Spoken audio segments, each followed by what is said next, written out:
Smile, you're on TV. Clickety clickety click.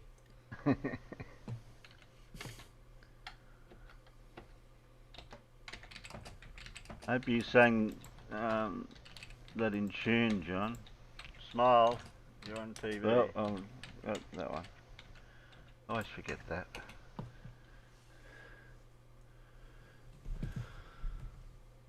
John, as long as you're not 6'4" and full of muscles, smile and give me a Vegemite sandwich.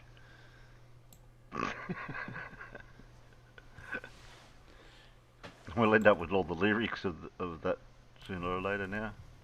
Come on, John, what's next?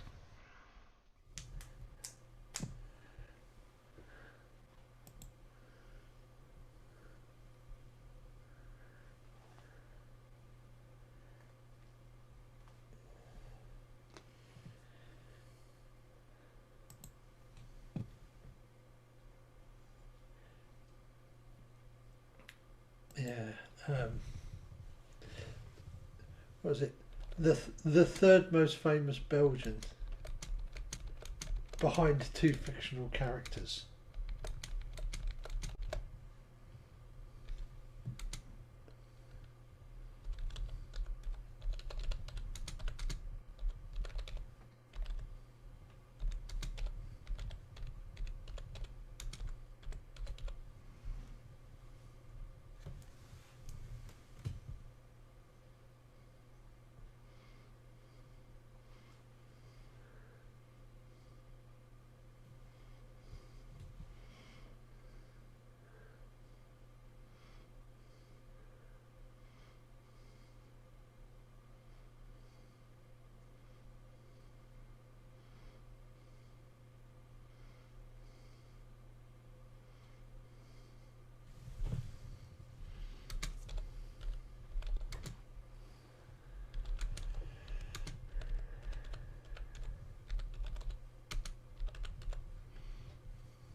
Oh, I don't seem to have a glass. I'm going to get myself a glass for a drink. Yeah, I'm just grabbing that. Want me for starters. Okay, F and C. No, I'm not swearing.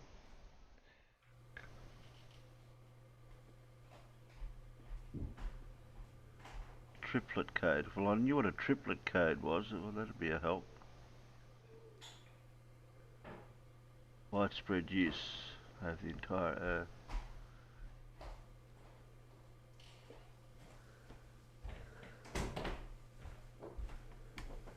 Yeah, that's what I said, John. F and C's.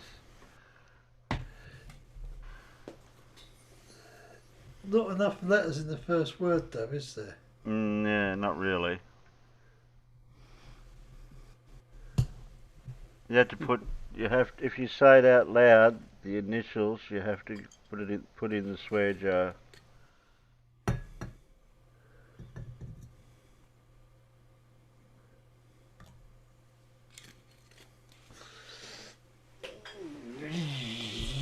Yeah.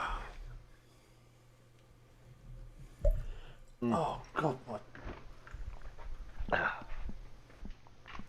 does my back have to be so flipping bad again today? I thought you said you were sort of better. Yeah, that wasn't my back that was the problem last week. It was what the medication was doing to my stomach. The bottom fell out of my world. Or something similar. That's what they call hemorrhoids, isn't it?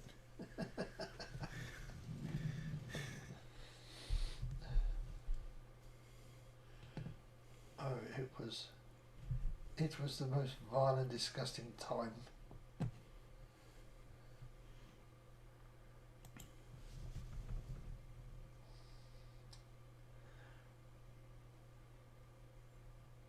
I think I got 6 hours sleep in 36 hours, Paul. I did, because I didn't dare go to sleep.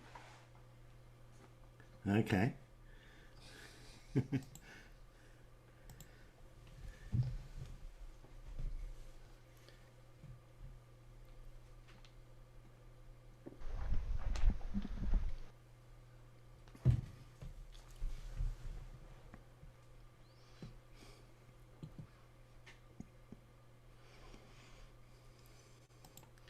Yeah, John Rapp's got the right person.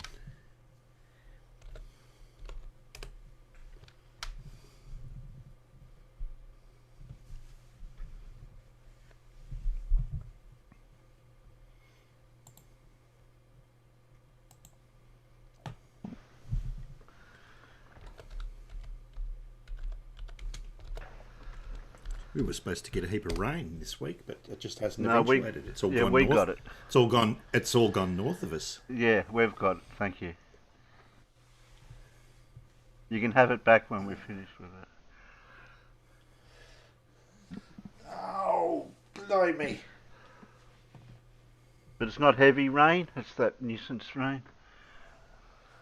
Nuisance. That's just what the farmers want here. Nice steady rain. Yeah, well, it's no good to where we are on the coast here.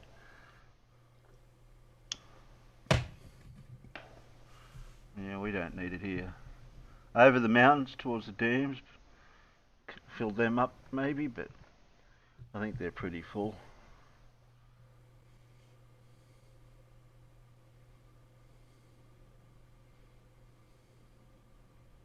So Francis Crick discovered a certain code.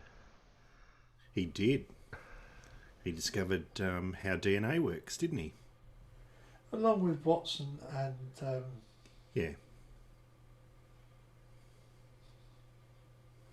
the young lady whose name I can't remember.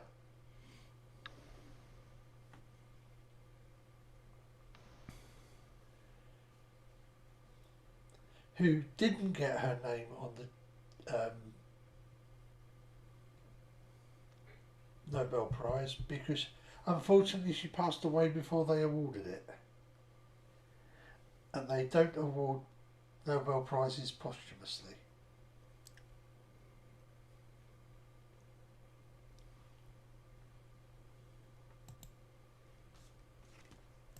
If they did, they'd give one to Newton, right?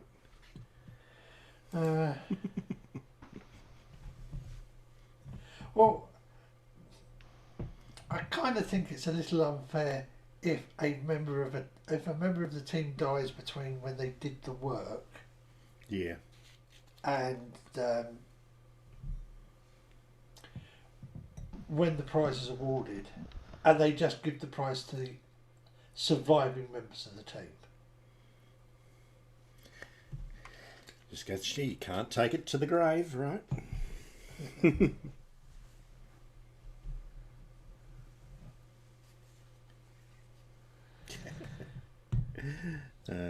We always, being in a rural country, a rural town here, we always have trouble getting good doctors, all right?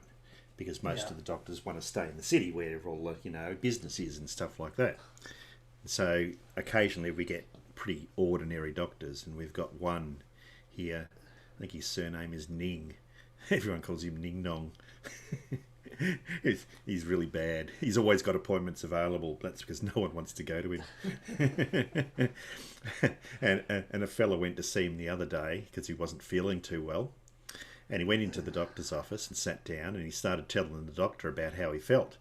And the doctor said, "Shut up. I'm the doctor. I'll tell you what's wrong with you."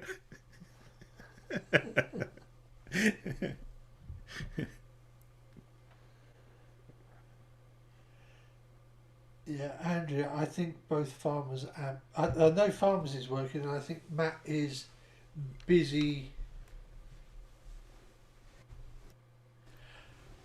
Matt's usually busy at the weekend and available to come and visit us on a Wednesday, but he may well be busy.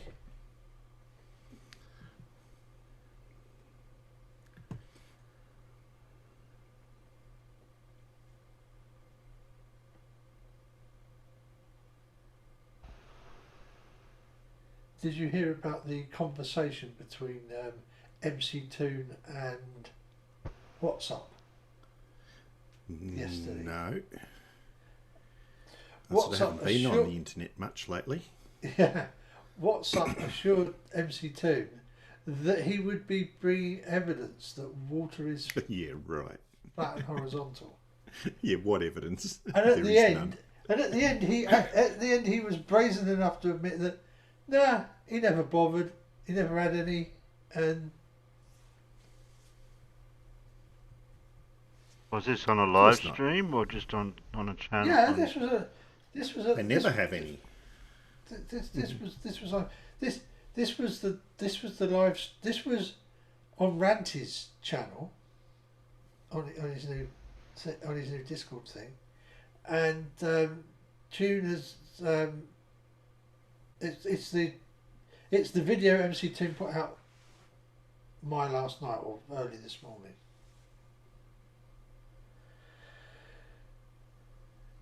But yeah, it was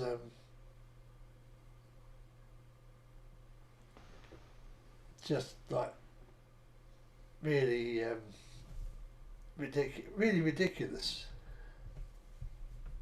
He got all offended because MC Toon kept citing his website.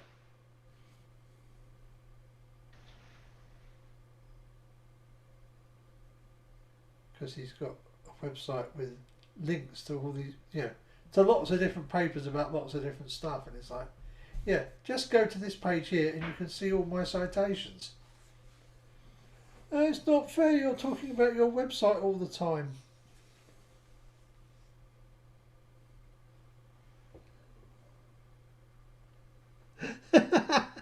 Yeah, it was a bit of no evidence, it was a massive over-exaggeration. Quick start the quiz. We've got a chance. Yeah. Yeah. A few certain smartiness. Smarty Sandy. Yeah. Yeah, Clive's not here. Carl's not there.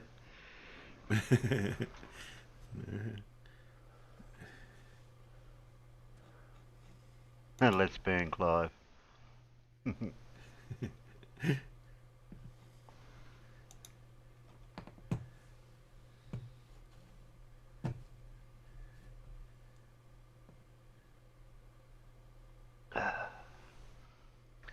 Okay.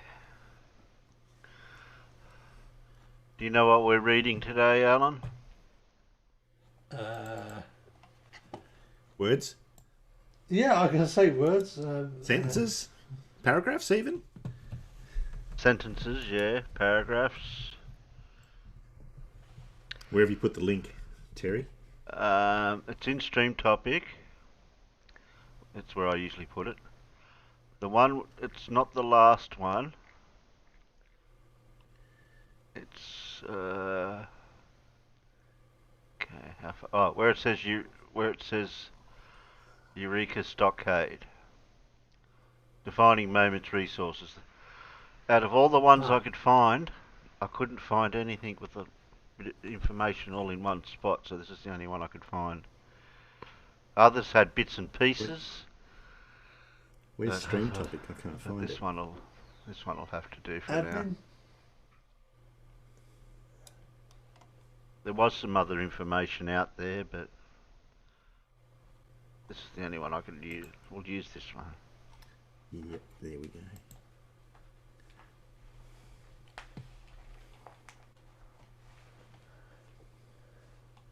go. Miro says paragraphs are overrated. Well, at least we have separated words and commas nowadays in comparison to the old days when they used to write the words out, and I don't even think they had spaces for the words or commas or anything, so you had no idea what was written that way. I'm pretty sure they didn't have standardised punctuation. Yeah. Considering they didn't even have standardised spelling in English.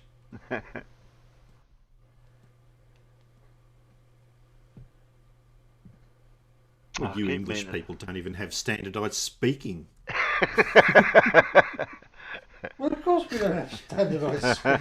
I mean, for such a small country, and you got how many different dialects and and Look, and in, things in, there? in, especially in like the black country, yeah, they they have different dialects on like at different ends of the roads or at different ends of the street almost.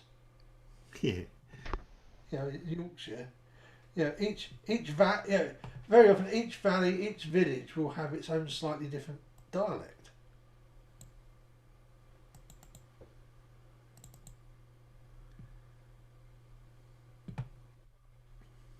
There are 48 letters in the alphabet.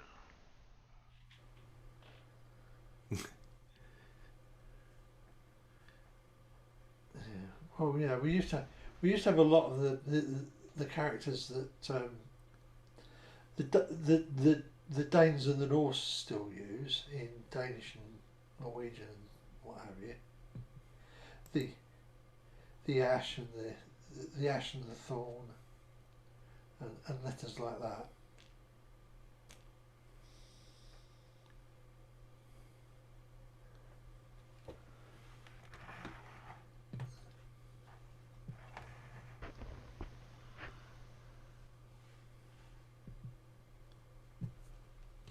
Okay.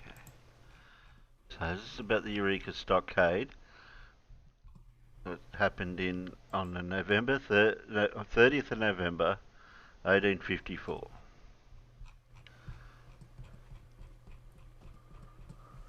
I remember you telling me all about this ages ago when we had a big long conversation on it. Yeah. Off, not on a stream, of course. No. Just educating Alan on the history of Australia.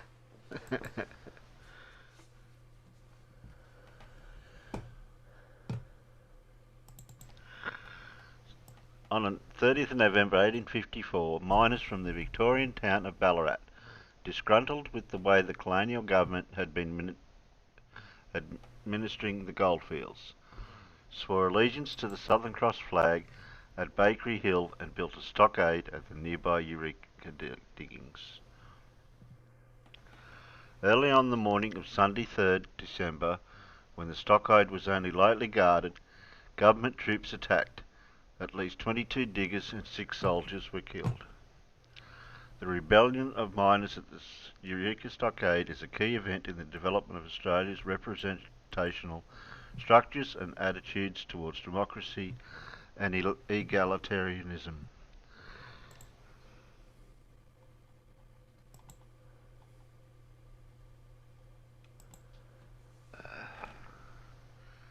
It is my duty now to swear you in and to take you with the oath to be faithful to the Southern Cross.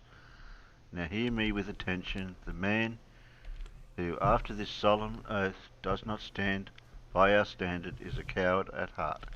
We swear by the Southern Cross to stand truly by each other and fight to defend our rights and liberties. Eureka leader Peter Laylaw, December 1854.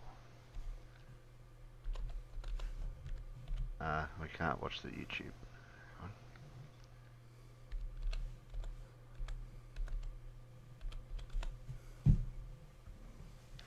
Gold in Australia. In early 1851, the government announced that gold had been discovered in Australia by Edward Hargraves, John Liston, William James and Henry Tom near Bathurst, New South Wales. Gold was also discovered in Victoria in June of that year. Gold was the catalyst for great change in Australia. The belief that you could dig your own fortune attracted people from across the country and around the world. Melbourne lost half its men to the goldfields. Crews abandoned their ships in port. Shepherds deserted their flocks. The call in London, California, Germany and Italy was off to the diggings. In the years between 1851 and 1860, Victoria's population increased sevenfold, from 76,000 to 540,000. All because of gold. This massive influx of people was a serious challenge for the government. There were limited finances to provide services and the colonial budget was already in deficit. To raise funds, but also to discourage a flood of people moving to the diggings, New South Wales Governor Charles Fitzroy and Lieutenant Governor Charles Latrobe of Victoria imposing a 30 shilling a month licence fee on miners.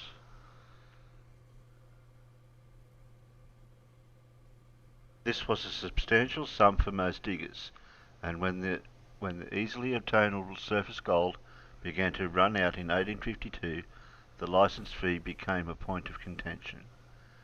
In that year, the 35,000 miners in the Victorian goldfields were producing about 5 ounces of gold per head. By 1854, that population had almost tripled, while production had decreased to 1.5 ounces per head. Conflict in the goldfields.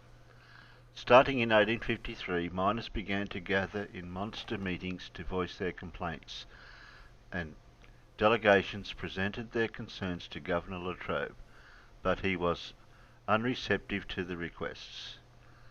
Many of the diggers were politically engaged. Some had participated in the Chartist movement for political reform in Britain during the 1830s and 1840s, while others had been involved in the anti-authoritarian revolutions that spread across Europe in 1848.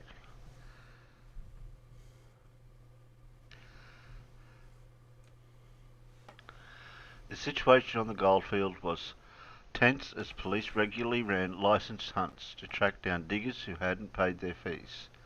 The miners claimed the police were extorting money, accepting bribes, and imprisoning people without due process. On the 6th of October 1854, the Scottish miner James Scobie was killed in an altercation at the Eureka Hotel in Ballarat. The proprietor, J.F. Bentley, was accused of the killing. A court of inquiry was held and Bentley was quickly exonerated. The diggers sensed a miscarriage of justice, not a difficult conclusion since one of the court members, John D. Hughes, was a police magistrate well known to have taken bribes from Bentley. On 17th of October, a large group of 5,000 men and women gathered to discuss the case. They decided to appeal the decision, but after the dispersal of the crowd, a small group decided to set fire to the Eureka Hotel. Having done so, they were arrested by police. Over the next weeks, the miners met and elected delegates who, on 27th November, approached the new Victorian Governor, Charles Hotham. They demanded the release of the men who burnt down Bentley's hotel, but the Governor took offence to having demands made of him and dismissed their grievances. He then dispatched 150 British soldiers of the 40th Regiment of Foot to Ballarat to reinforce the police and soldiers already stationed there. Sensing a change in atmosphere, the diggers held another mass meeting on 29th of November at Bakeries Hill. There the newly created Eureka flag was unfurled. Do you want to read a little while, Alan, if you can? Okie dokie. Eureka Stockade. The police were unsettled by the hostility building among the diggers and decided to implement a licence hunt the next day. That morning, as the police moved through the miners' tents, the diggers decided they had had enough. They gathered and marched to Bakery Hill. At this meeting, the charismatic Irishman, Peter Lalor, became the leader of the protest and led the diggers to the area around Eureka. There, Lalor led the men and women in an oath. We swear by the Southern Cross to stand truly by each other and fight to defend our rights and liberties. Then the company gathered timber from the nearby mine shafts and created a stockade. Over the next 2 days, the men and women remained in and around the stockade, many performing military drills in preparation for possible conflict. This was too much for the Commissioner of the Ballarat Goldfields, Robert Reid. He called the police and army to destroy the stockade at first light on Sunday, December the 3rd.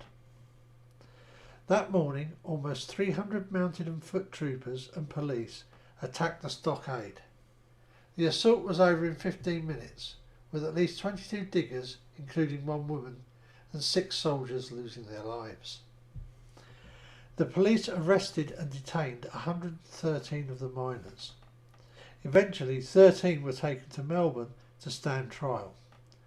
Governor Hotham called for a Goldfields Commission of Inquiry on 7th of December, but the citizens of Victoria were opposed to what the government had done in Ballarat, and one by one the 13 leaders of the rebellion were tried by jury and released. In March, the Commission of Inquiry released their recommendations. The licence fee was removed, replaced by an export duty and a nominal £1 per year miner's right.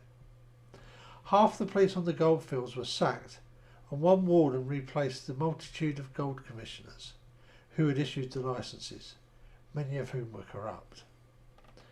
12 new members were added to the Victorian Legislative Council, 4 appointed by the Queen and 8 elected by those diggers who held a miner's right. One of these members was Peter Layla, who had survived the Eureka clash but had been wounded in the left arm, which was later amputated. It was a victory for the miners and was one of the key steps to Victoria instituting male suffrage in 1857 and female suffrage in 1908.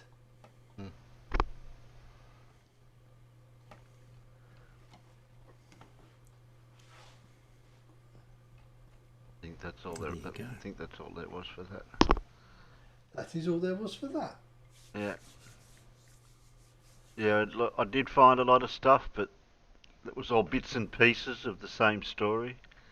And this one just seemed to have everything all in one. I thought that'll give an overview of what went down.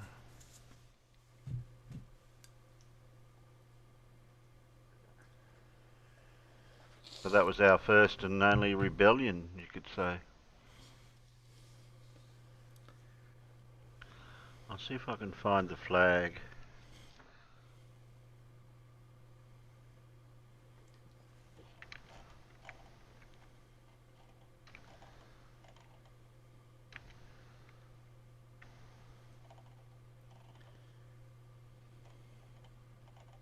They've got quite a good sound and light show at Ballarat, sort of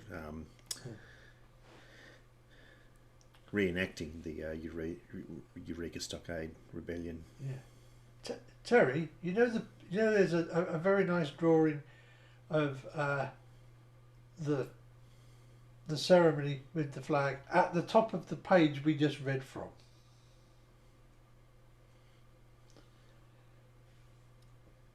Oh yeah, it shows you a picture of the flag. Yeah, I was just going to show a picture of it, another picture of one, because they kept the flag. The flag's in the museum.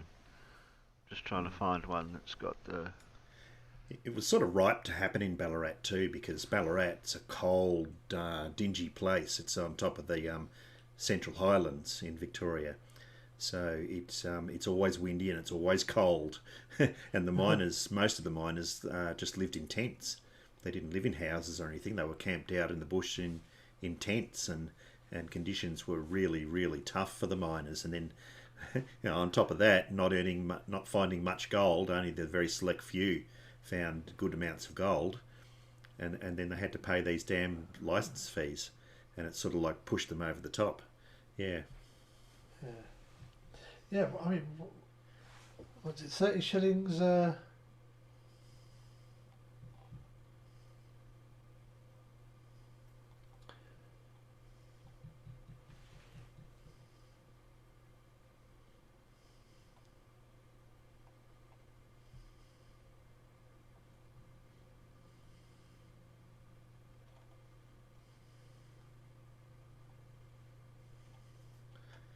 And the ones that couldn't run their own plot of, their own mining plot, of course, worked down the mines in other places, for the bigger companies down the gold mines. Yeah. and a lot of them died there because, like, obviously they didn't have OH&S or workplace safety regulations back in those days. Yeah. No.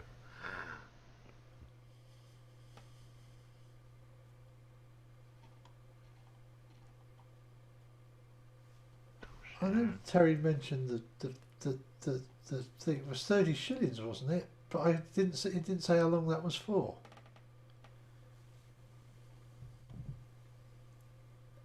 Ah, 30 shillings a month. So that's £1.10. Which was a Bloody hell, lot of that was money a in lot those of money. days. Yeah. Yeah. Well, they thought the gold miners were rich because they were finding gold and they could afford it. Yeah, right.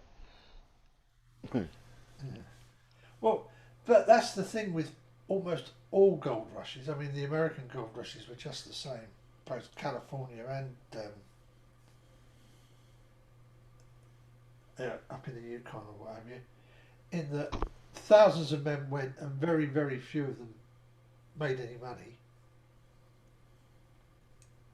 But a lot of that was surface gold they were finding. Not they weren't really digging a lot of it at that time.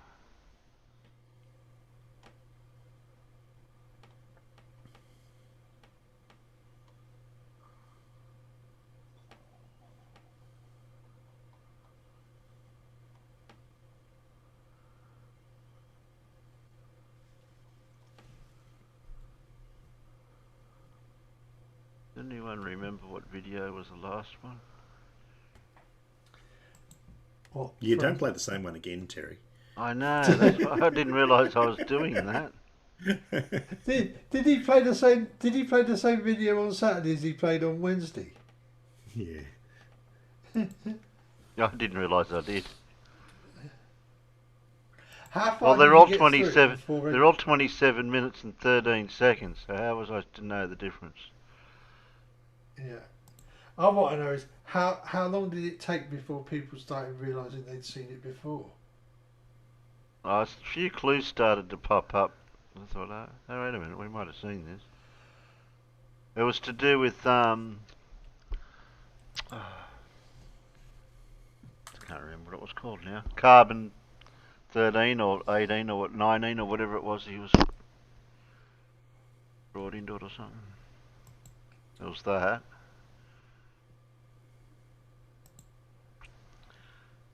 Okay. Well, the next one's the flat Earth system and the human brain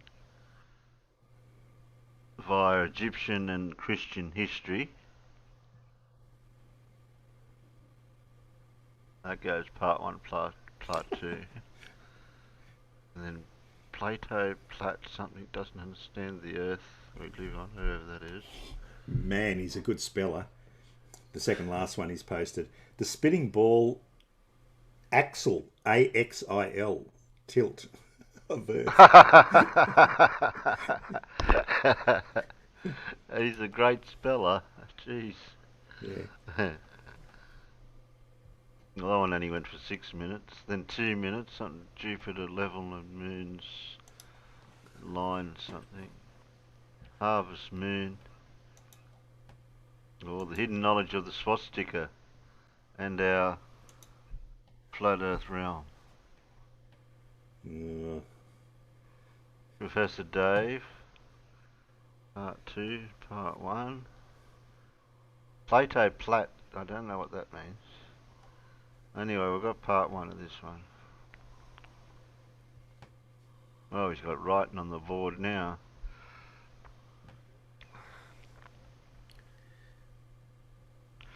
The writing's on the wall, or the whiteboard. Mm-hmm.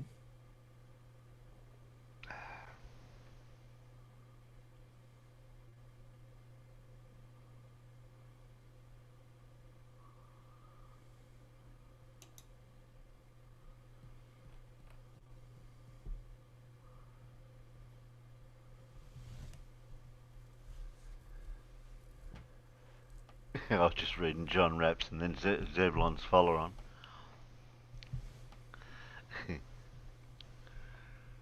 John says, when I first came to flat earth debunking, it became immediately apparent that Flores had noticeably bad spelling, grammar and punctuation. Zebulon's got gut thing. I am no something flat earther. Yeah, okay.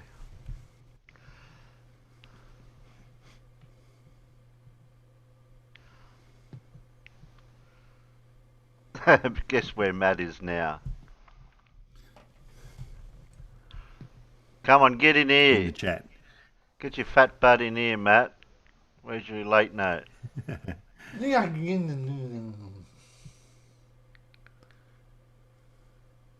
You missed out on reading. I'll have to give him homework now.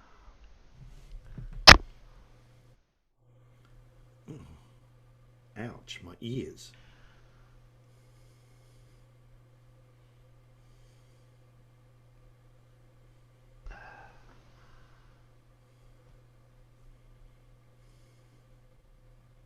All he's asking is it too late to join? What do you mean it's too late?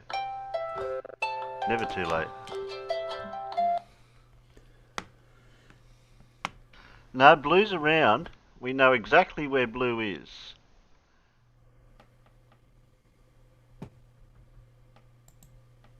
I'll just see if he's still there. Yeah, Blue's still where he was last time I've seen him.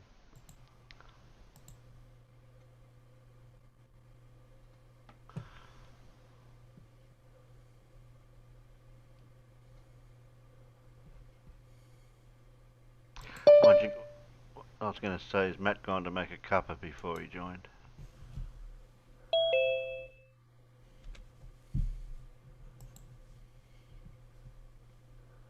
I'm not going to homework, are you? I'm not going to try to poke Blue with the stick, so I'm just going to leave him there. You're going to give me homework, are you, Terry? Yeah, because you missed out on a little bit of reading. I know, I'm sorry. Alan and I had to do it all. Oh dear. I'm sure It wasn't a lot, but it's hard to find stuff that you can't just watch a video about. Glad I got my uses then.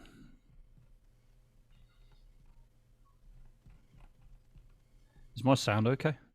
Yeah, it's good. Yeah. Yeah. Yeah, quite good. Yeah, I made some adjustments to. No, you sound alright from Sound here. settings and The stuff. quality's okay. The level's not too bad. Good. That's all right. Yeah, sorry for my lateness. I'm pretty tired these days, so I stay in bed very, very late at the moment. I think it's because these meds. I'm on new meds. So, Yeah, he could be asleep in someone's Discord, Andrea. But I'll give you one guess of whose Discords he's in at the moment. I can guess.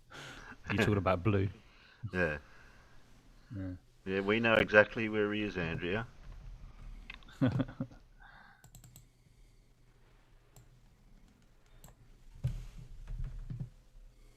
Well, he wouldn't normally sleep in gems, though. I don't think. Usually. No, he's usually in his own or he's here. He hasn't got many homes. That's not You very see, nice Gio's set up his new Discord as well now. Who? Gio. Who's Gio? Gio from Ranty's Float Earth server. Well, I've seen him over there at one time. I don't know Gio. I've never seen anyone over on that Flirspective server other than that time. No, not Flirspective, over on Brandon's. Sorry. I noticed everybody was on Flirspective's video, and there was Discord, and Alan was there, and Bert and Ranty was the only two that was unmuted. All the rest were muted. Was that a live show or something? Was it? Well, it was live. Was it? We kept trying to get people to unmute and talk, but they were like all just bloody listening, weren't they? Yeah, I was tempted to come on myself, and I just thought, no. I couldn't be bothered to talk about flat Earth and stuff like that at that moment of time.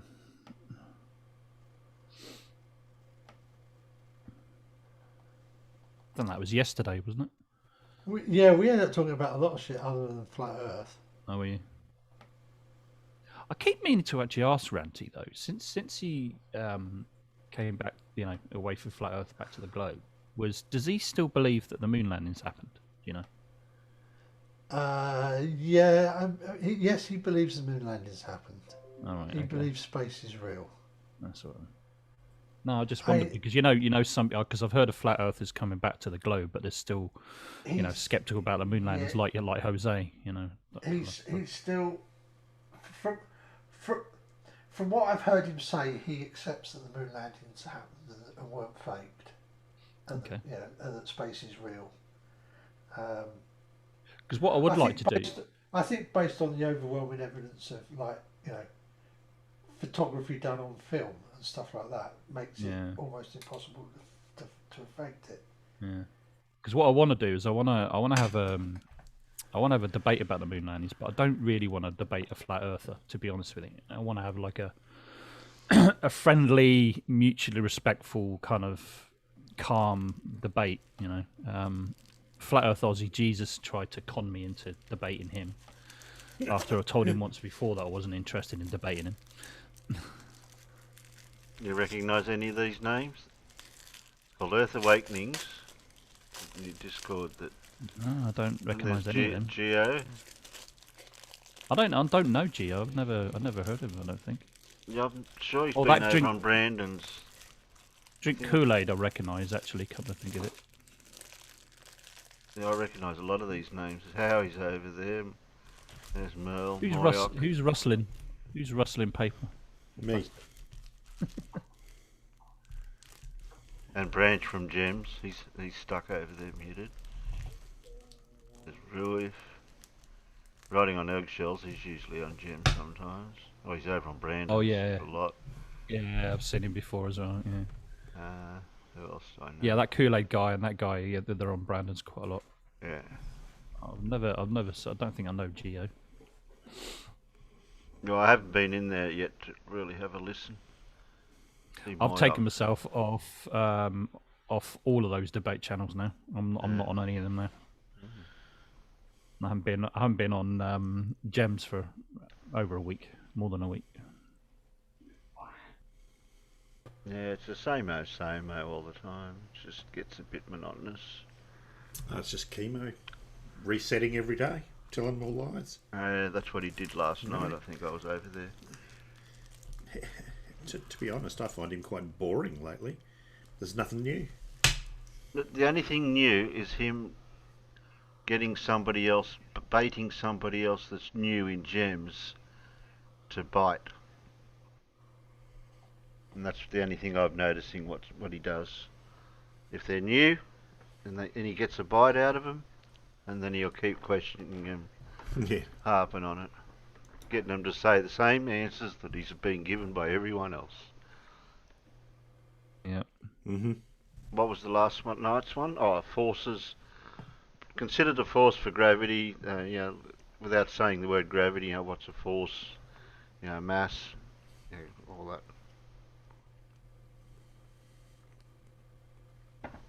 Air pressure. Have you guys ever heard of a troll called WPL? He's been trolling my channel recently, and everybody, when he first started, everybody was telling me that he's Leo's sock account, and I was thinking, no, I don't think it is. But now I come to realise it flipping well is, because just the things that he says and he comes out with. He's Leo, Level Earth Observer, Adam. Yeah. So whatever you do, don't go on my channel and troll him back, will you? Whatever you do, don't do that. John, did you give Gary homework?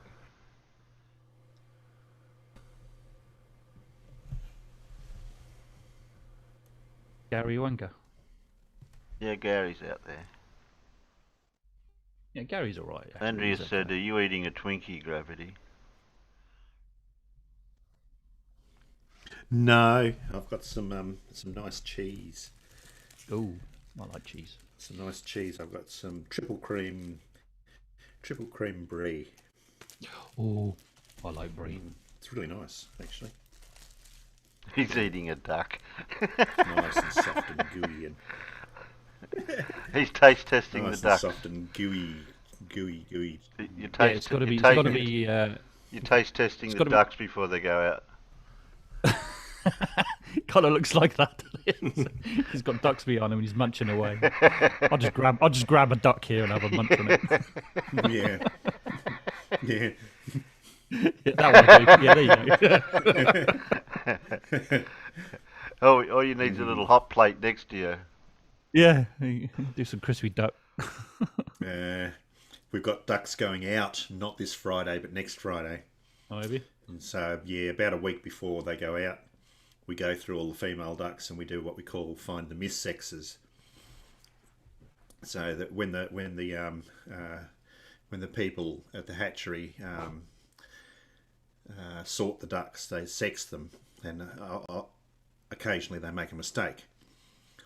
And so we go through all the females and we basically pen them up on one end of the shed, and then one by one we pick them up and by the scruff of the neck, and if they quack they go over the fence, and if they don't quack and they make a squirrely sort of noise, they get the helicopter treatment. And if they're quiet, yeah. They don't know whether to squawk or quack or scream or what the. Yeah. So most of them quack. As soon as you lift them up, they quack and they just go over the fence. But yeah, if they make that sort of noise, that's a male. Unfortunately, they've got to go. And we had. I thought maybe you had a look. There was something you could see. No. There's nothing you can see. They're pretty easy to tell the difference. So once you pick them up, if they quack, they're a female. If they don't quack, they're a male. What is that? And we had an electrician come out to sort out a few problems in the shed, and he was up one end of the shed. I was sorting out the missexes down the other end of the shed, and he was up the other end of the shed watching. And I finished a pen and went up to talk to him, and he goes, "Geez, I better quack, hadn't I? Otherwise you're going to wring my neck."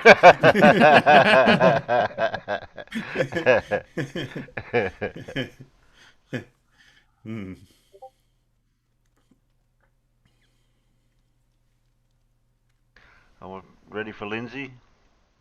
Yep. Bring us on. Bring it on.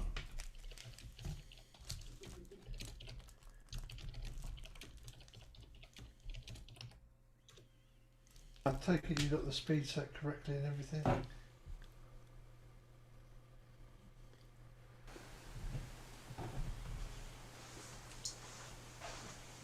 Welcome to my channel. It's all flat earth here. Flat earth philosophy. We talk about flat earth, how everything works on our earth because earth is flat.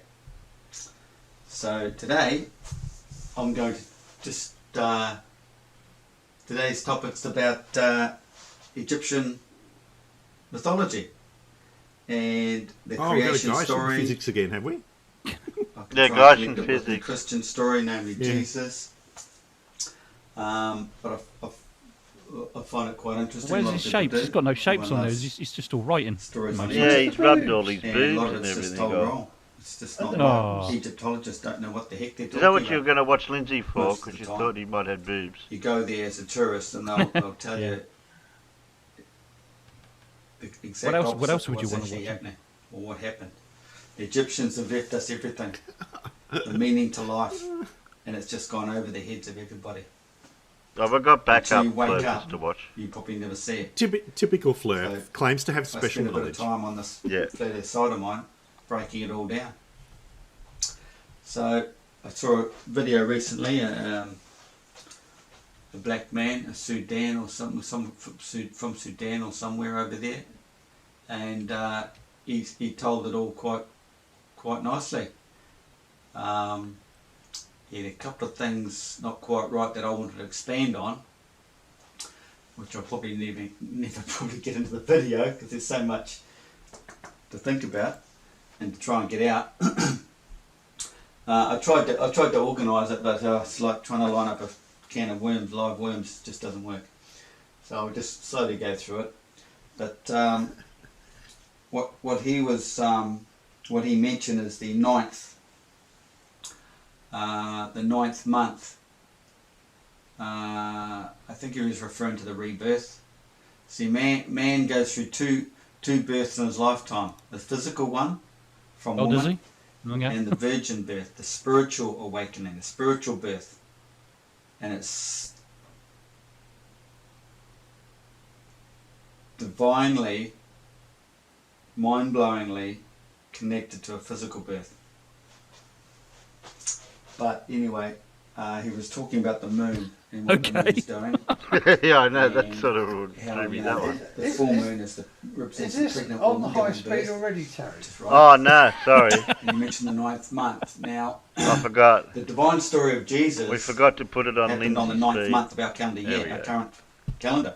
There you go. That's And- better. but when That's you think about better. it, it happens on the 9th month all the time, because what that refers to is the month you were born, 9 months after that, so if you're born in December like Jesus, 9 months after that is September.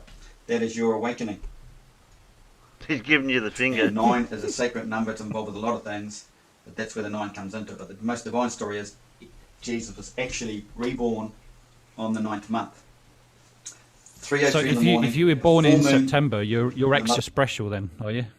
You must be extra special if you're born in September. So if you're born on September the 1st, well, then it you must depends be on extra what special. date or what month he's starting the year off at.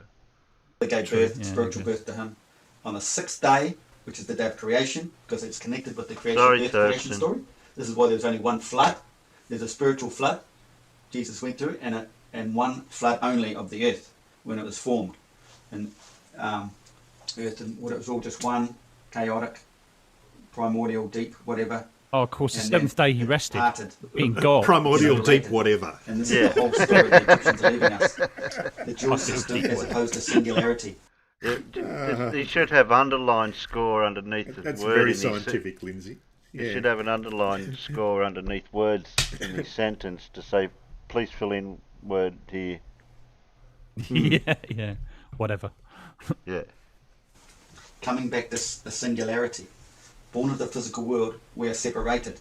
You have a male and you have a female, and you're always longing for that partner. But you'll never find the true partner spiritually because it's within. You've come from up there in the spirit world where you were one unit, one dual system. Coming down in the physical world, we're separated, longing for that other partner. And this is what makes us go forth and seek partners and multiply. Go But at the forth end and of the day, multiply. You spiritually have to connect and reunite and become single again. This is where they bring in all the twins and everything on the religious stories. Twins. It's you as one unit. You know, Cain killed off Abel because he had woken up and he killed off the old way. His physical beliefs and understandings, you know, is like someone who sits there watching that stupid box, the TV box, a television that tells them how to think. When you wake up, you know that's all 100% BS. All lies. All media is lies. You wake up to the real world. You wake up to the knowledge, divine knowledge. This divine knowledge comes to these people, which the modern young guy today thinks is an alien. There's no aliens. You can't get into Earth. You can't get out. We are one unit because Earth is like a big brain. We're all here as fractals of that brain. We all have our own brain, and we feed off that main frame. Anyway, I wondered what I was going to get to, but let's get into this because I only have 27 minutes on the video. So we have to think of creation, the separation, the separating. Oh no, does that mean my brain's So connected to what we Terry's? realise Oh is God, Earth no. It's like a magnet. I don't want to know what goes on in his head. It's like a giant magnetic field. It's a dual system. Or Lindsay's for that matter. He's not talking about Skynet, is he, I hope? It kind of sounds like that, doesn't it? I don't want my brain connected to his or the mainframe. What? I was going to say that something then, but I won't. But not only that, it's a multiple system. Oh, go on. Because we go back to the word atom. You break it to atomos. I was just wondering what your Uncuttable. favourite food was. No cut. Uncuttable meaning a magnet. You cut a magnet, what happens? You'll still have a dual system, a north and a south pole. Cut it again, you'll still have a north and a south pole. This is what Earth's all about. You know, flat Earth, we have the, you break it down, we have a centre core. That centre core is the place of inaccessibility, the hidden place, the spiritual place, non-centre man, because it's in the core of the round donut. You've got the two spheres out here, the solid part of the donut that runs around, and the centre is unseen outside of our core.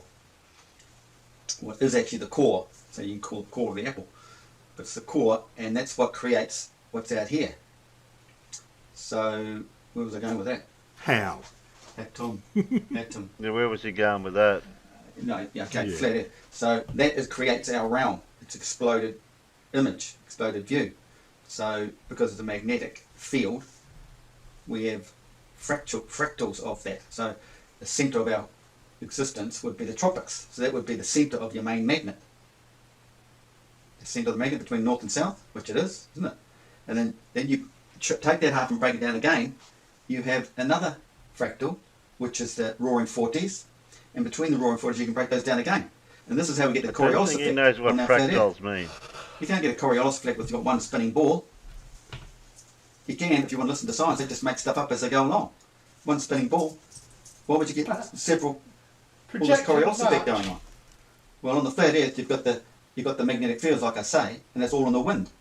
It's high and low pressure, and the magnetic fields are in the wind, so you're getting all the swirling going on. What? Curving on the flat Earth, it spirals out from the centre. No, Lindsay, Into wind the doesn't tropics. affect magnetic fields, Lindsay. God. No. Otherwise, the compass would point a different direction, whether the wind was coming from the north or the south or the east or whatever. Oh, man. Oh. Well, I was getting the impression you were trying to say it was the magnetic fields that was spinning the wind around, but you know. No. I suppose that explains his vortex thing, his column vortex. I suppose it doesn't explain anything else, though, does it? I mean, like, if you listen to Lindsay, I mean, don't believe your compass on a windy day. No, Yeah, no. yeah. You can't use it in the wind. Yeah. Be all over the place. And then from the tropics to the south is a parabolic image of what's happening in the north. So you've got a field What the spiraling hell in is from a the south, parabolic and a image? spiraling field coming out from the north. I don't think he doesn't know what parabolic. I mean, we is, have either. parabolic reflectors, and we have Yeah. you can have parabolic lenses. You can have all sorts of parabolic shapes, but a parabolic image. No. If you imagine a hurricane, right? So if the hurricane passes over you, right? So the wind's going one direction. So you go through the eye of the storm. You come out the other way. The wind's essentially going the other direction. So therefore, your compass is going to be pointing one direction one time, and then another direction as the storm passes over you. So Yeah, I that'll mean, work. this like nomenclature that he uses, this parabolic image. It just highlights that he has no idea what he's talking about. He can't even use the scientific words properly. Yeah, you use that word. I do not think it means what you think it means. Yeah. Look up Edward Halley. What he discovered, the magnetic fields that run across the Earth. Go way deep because the modern science has changed it now. And tried to name the centre of the Earth as The modern being science inside the has centre of the added ball. to the knowledge. But you go Lindsay. deep and think about it. He's talking about the centre north of the flat Earth. Yeah, coming all out flat to earthers say that, swinging to don't the they? west, Science yeah. keeps and the changing south its coming out mind. swinging to Yeah. the tropics. Yeah, it's And classic. talking about that, science has taken those swinging arcs, flipped them up, the old break the wand scenario. Yeah. so now you have that's right, we do have this dome also. That's how the magnetic fields work as well. They sort of go up and down, but they sort of curve up and down and around. But those two curvings No, they like don't. this gives the human They brain don't, shape. Lindsay. We've got a double dome now. We realised there's a dome over the top of his donut. So he's got. Oh, a is double, there? Oh, there's two he's got a- domes now. Yeah, it's Oh, a double dome. So what's between the two domes then? The vortex. Oh, is it? Oh, Yeah, the vortex is in the middle, oh, okay. and your personal dome's above you, which is in part. I Donut. just wonder how much. How much interdonatal volume is there? Interdonatal volume. That's a mouthful of word. Interdonatal volume. You've been listening to Lindsay too much, Alan. You're not making up your own words. He's starting to sound like Lindsay now. Yeah. Interdonatal. Interdonatal volume, yeah. Check out my earlier videos. So talking about magnetic fields, right? Earth is a magnet, so we get the Coriolis effect. You don't get the Coriolis effect on one spinning ball in one spinning direction. So we have to realise it's a dual system. Everything in the world is a dual system. Like I said, it's now dual. It was a single system, but in the physical world it's dual. Adam and Eve is the one being. male and female. Jesus represents the two. Comes from the word James maybe. Two of Christ's disciples, meaning of two parts. Jesus is Zeus. What is Zeus? Juice, from Old French, juice, two, Latin What? Juus, Just- related words meaning Oh, God. man. He's just making it up as he goes along. It's like a random walk through nonsense. Juice. That was probably his And first you were- Google search. And you were worried about my interdonatal volume. Actually, I guess the vortex must be in the interdonatal force, in the interdonatal volume as well. Oh, Terry, Alan, you should have that as your soundboard now. Interdonatal volume. You should have that. You need to put that on your soundboard. Seriously, that's brilliant. Magnetic crocodile black hole vortexy thing. It's impossible. Atsu, Egyptian, twin. Abel and Cain. At creation, see, our Father is the black hole. That's the creation.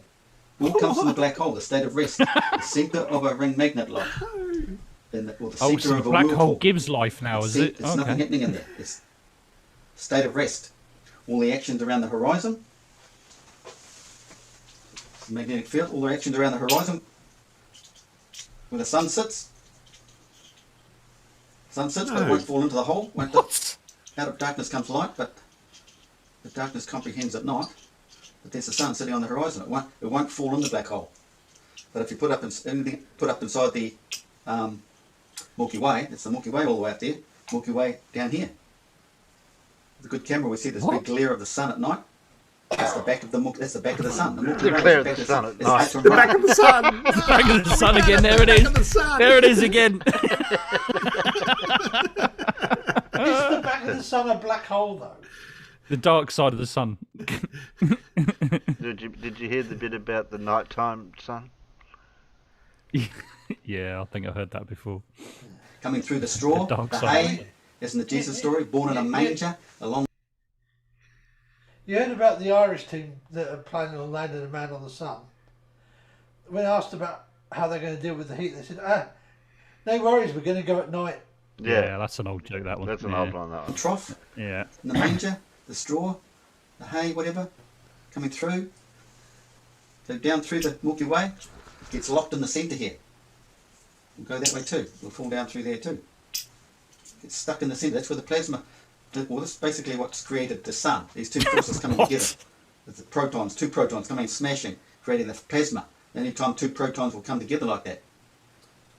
And how's he going to we'll smash go two with that. protons together? What's he going to use to drive them together? Yeah, what's the mechanism? Yeah. Magic.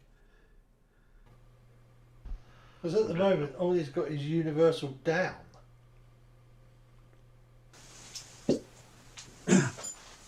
So, the dual system. So we have to think of also, where were we up to? Okay, two Christ disciples meaning two parts of the black hole. Zeus, the black hole. So we have black hole. This is the Father, and then we have Christ. Christ this represents the Son. Died on the cross. Died at the equinox. Equilibrium. But the thing is, the secret no one knows is there's two crosses in this world. The equinox cross for the earth, and the crossing of the sun for man's awakening. Because man's awakening and earth's creation is the same parallel story. I'm sure he makes this up as he goes along. I just swear to does. God he does. Just throw the word in there to do that with that. Get the word in there. Fit it in. Yeah, yeah. Terry, why do you do this to us?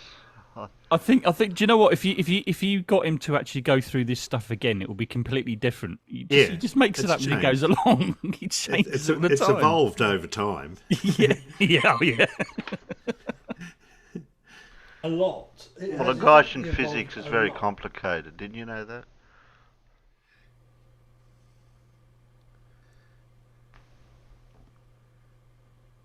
I wonder if he's got a word salad generator as well.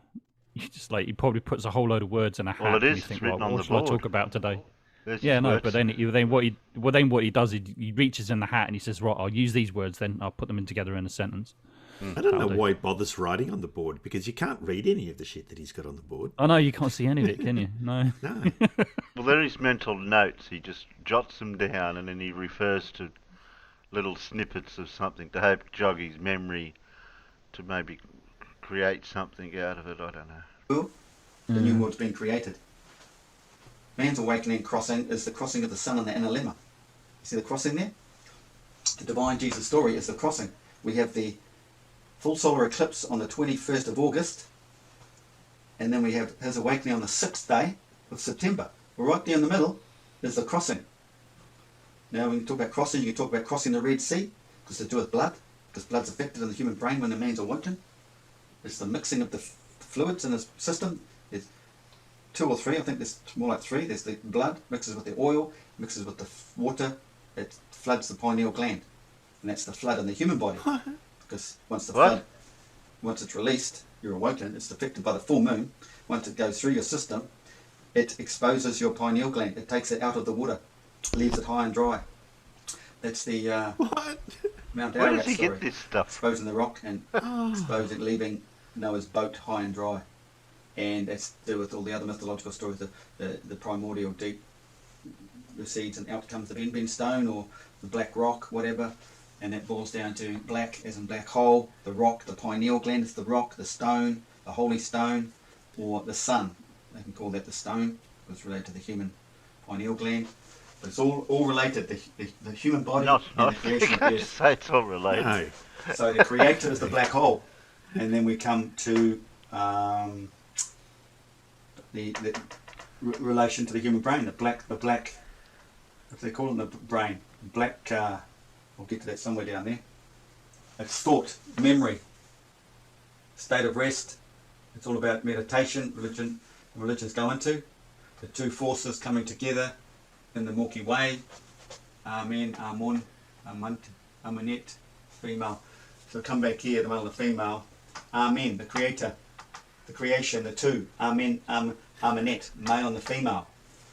Look, feminine, the feminine side. Feminine equals 9, feminine, 9, number 9, the holy number. This is what man is missing when he's born into the physical world. He's missing something. He's missing the cornerstone the builders rejected. I think Lindsay's Greek, missing something. Zeus, Amon, Zeus of Greece. We've come down here. 666, the number of man, proton, neutron, electron. Carbon, 18. What? 1 plus No. 8 equals 9. We are missing the 1. Till the man wakes up. He goes into the holy place. And he'll receive this if he does wake up. It's the second rebirth. The second is awakening into the real world. He's not living in the real world. This is false. This is an image. It's a projected image. It's all false. All religion tells us that. This is why so much lies. All TV's lies. Missing link. The cornerstone the builders rejected, basically. The Femin 9. Goddess of air, universal. Could be the black hole. To do with the female anyway. Female. We got Eminet, female comes all the way down here. The red crown of Lower Egypt. The Djret. Now see that's the Egyptian story. The two colours, the red and the white in the crown. Red and the white, Upper and Lower Egypt coming together as a singularity. They talk about Upper and Lower Egypt. It's not the physical land of bringing the country together. It's a spiritual thing. Upper and lower. Lower being earth, upper being the sky. The two waters, and man stands between them. That's Shu in Egyptian mythology, standing there holding the sky up. Man is between them, and he's like the what would you call it? Like when you get lightning coming up from the meat in the middle. That's basically what's happening with man when he gets awoken. The magnetic force of the full moon, closest to Earth, and the Earth's magnetic field comes through the human body and awakens him. Non-physical, of course. Black hole of creation. Pretty sure if I got struck by lightning, I'd be awake pretty quick. Again, male and female. Incarnation equals arcanation. He who works for Arton. Now, this is works for Arton. This is see the Egyptian story of man's awakening. He comes down, and they call it Christ in Christianity. Who is the Christ? He's working for You just brushed over the bit that he the read before. main entity, Zeus. That's quite a deep story, that one. the creator of all moving and living, Christ the Son. No, this is a guy in Aton, physics, Colin. aton equals whole, unification. See, the sun is unified. It's got the whole. It's different. There's the whole spectrum, the sevens in there. But the mythological stories go into great depth to talk about the female. And it's the moon, and the moon gives 1/7, and it's that 1/7 is their magic. The moon must have one frequency, and it's receiving that one frequency that makes the one unit, creates the divine unit. The sun, the moon gives the sun 1/7. Why 1/7? So what? Christ. Where does he get They're the born during 1/7 the full from? moon. Badru. They're born on a Tuesday, What you but talking about, Willis? the day of creation was on the Wednesday, the Ash Wednesday. But that was the early morning. How can he give modern days the day from the past? It wouldn't match. And in religion it says day and night were the next day, so maybe, they talk this Tuesday's tying it in with the Sure, it Wednesday. wasn't a Monday. But the Wednesday's the 6th, 3:03 in the morning, the 6th morning. And the next day was the 7th, the day of rest, which is the Thursday. I'll go into some Jewish history about this. Thursday, Wednesday, Ash Wednesday, the Thursday. The first time I've seen Tuesday, actually. Not quite sure what they're on about there. It should only be referring to Wednesday, that Wednesday morning. Well, that was early in the morning. So the night before, when they had when Christians talk about the holy meal, the last meal, it should have been here. Tuesday night. It was early Wednesday morning that happened. But that was the 6th. So it's a whole day. It's the 7th day when he rested. I mean, it's creation. Oh dear. I guess you Had could dinner say on the the wrong day. 7th Shock. Nunet. What about here? There's all these different names. Primordial creator of the universe. And look at the shape. There's the vortex. And you see my flat earth model. Oh, There's stupid the vortex monkey. again. Can we There he start- is. Standing in the vortex. Stupid monkey wants to know, can we start the video again, please? I got lost when he said hello. No. There's elliptics. There's the elliptics inside the central vortex that give us the seasonal changes. They tilt as the water's. Imagine spinning water. This is what happens. It's the elliptic tilts, and then they get expanded out here into our seasons. Amunet, male and female creation, the hidden one, paired with Amun. So up here, we'll come back here, we've got paired. Surround a bubble in which the sphere of life is encapsulated. A bubble. So we're all in a sphere with a flat plane of inertia right to the centre of it. The state of rest. So imagine the old bubble experiment did 100 years ago. Fire a frequency into it, you get some life, some light. It's probably how Earth is created. What experiment? Just a magnified example. Come right down here to atin, risen land.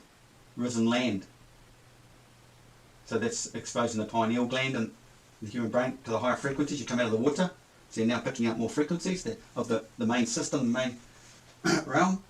Spoke the universe You into put him being. on 1/8 speed, he's all It's all over. about frequency. That's what the moon did. It's about one frequency at the right time to set things off in the human awakening. But on Earth, it received the right frequency and aligned all the electrons up, and off they flowed the magnetic field. Because the frequency was the spark in the bubble. The spark is the sun, the plasma, and the centre of the vortex, and they're right in the centre.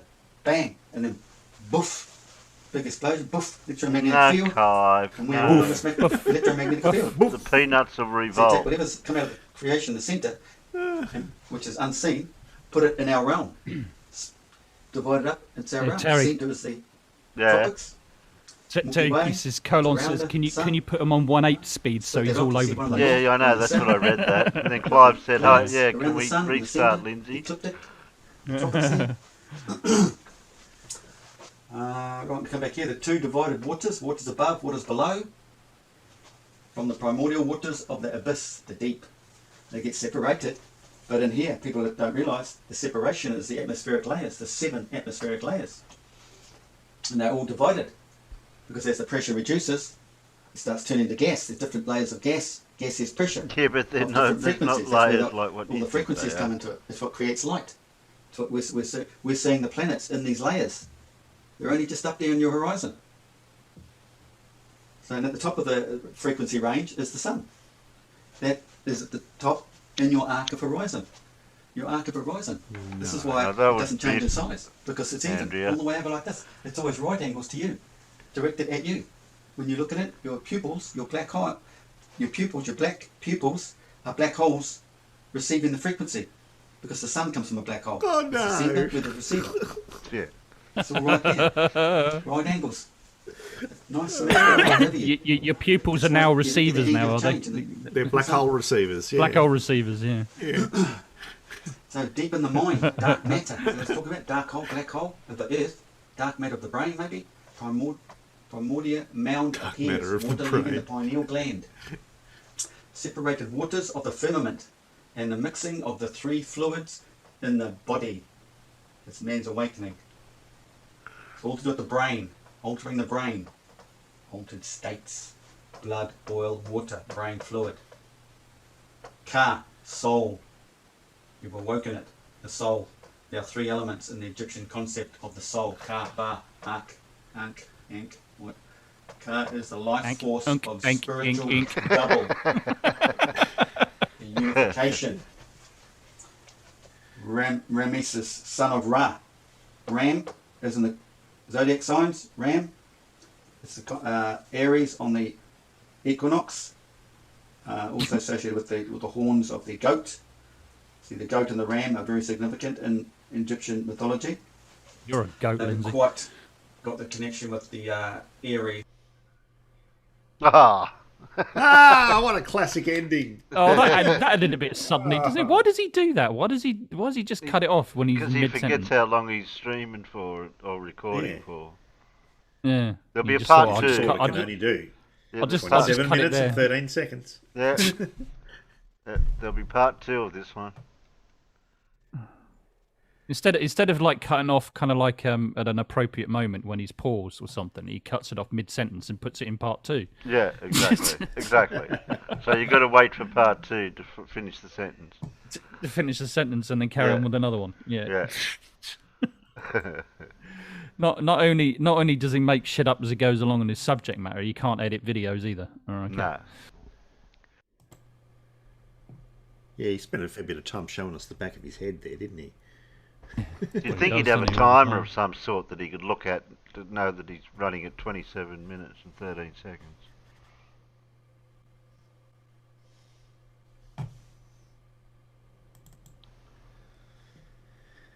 Now you can come back now, Peanuts. Yeah, that's right, Clive. Either Lindsay needs to stop taking the drugs he's on, or needs to take some more. Well, if he took more, it'd be funnier at least. Anyway, I mean, he makes shit up as he goes along anyway, so you know, it's not he's gonna make a lot of difference.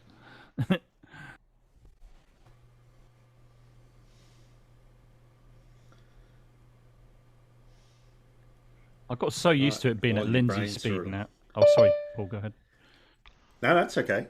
I was Oh, gonna say, yeah, look who yeah, decided to Lindsay's come speed. in after Lindsay.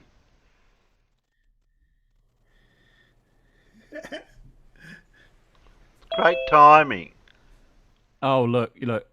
Yeah, great timing. Oh, there he is. There he is. You just missed Lindsay Blue. Yeah, on you purpose, did that on probably. purpose, didn't you? He did it Yeah. on purpose, I bet you. Just Well, I ended won't- literally about a minute ago. Yeah, he just thought I'll just What wait did till I do? What did I do? wait till Lindsay finishes and then I'll join.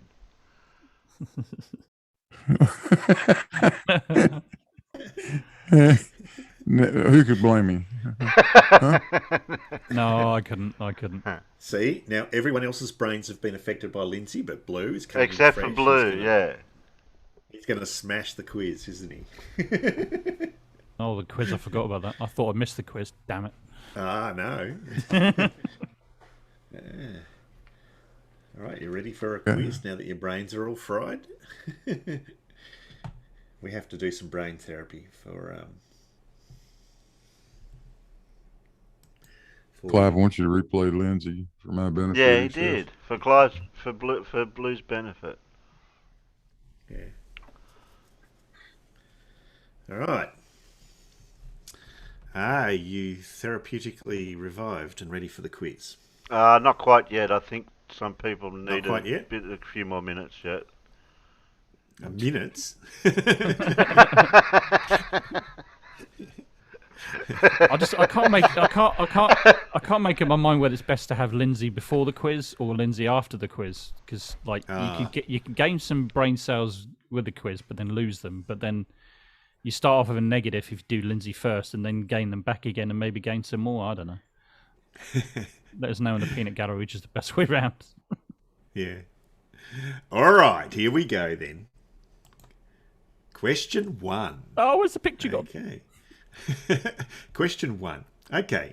A study by Charlotte Forey and Michael Raymond used the below average prevalence of this trait in the Deula and the above average prevalence in the EAP and the IPO to claim that this trait made people more homicidal, possibly because of an evolutionary advantage in close combat.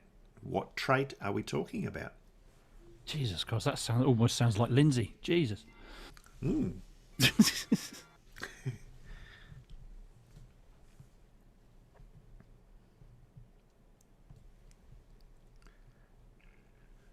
Any ideas what trait we might be talking about?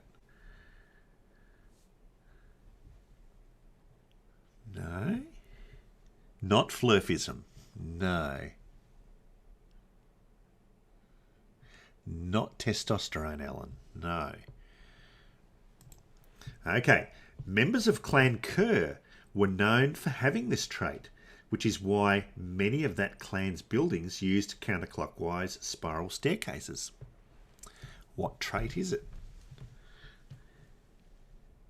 Not bloodlust, not photosynthesis, not sloping foreheads, not artists, no. That is correct, Alan. You've got it this time.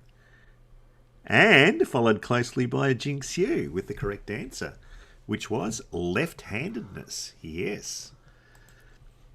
Yeah, according to some sources, this trait disqualified people from becoming knights because of the assumption that a person with this trait was close to the devil. Yep. Roughly 10% of humans have what trait that can make it awkward to find a desk to write on in some classrooms? Of course, you need a visual clue for this. Lefty and righty.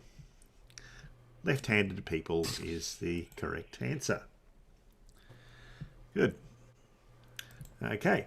Question 2. The cholesterol present in this fluid causes cholelithiasis. Cholelithiasis. That would be right, wouldn't it? Yeah. Cholelithiasis. Yeah. I've heard of it, but I don't know what it is this fluid? Oh, you've got an advantage here, Matt. You've got special training. No, really. No, I've heard of it, but I don't know what it is. Okay.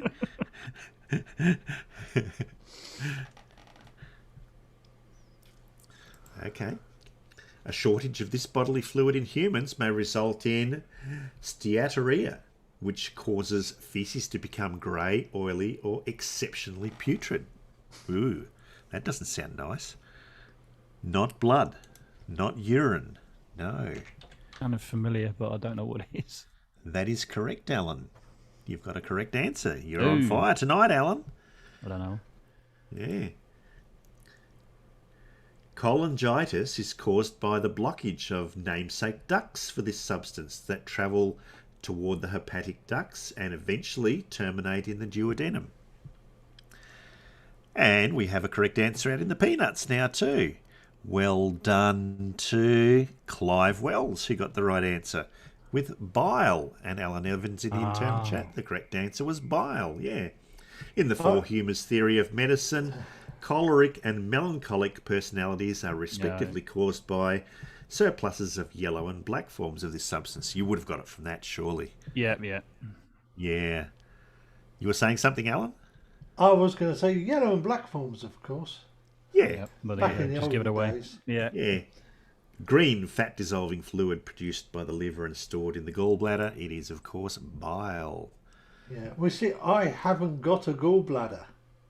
Oh, haven't you? So this is where you know about all this stuff then? Because I had to have it removed because it got full of stones. So no one can say to you, Alan, the gall of it.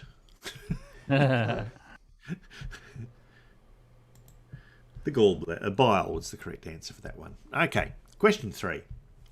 The right side of the Garden of Earthly Delights depicts smoke and birds coming out of one of these things.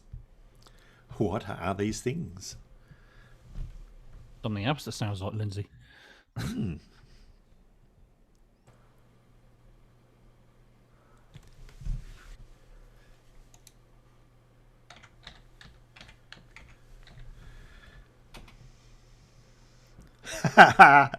That'd be. I'll give that as a correct answer. Blue.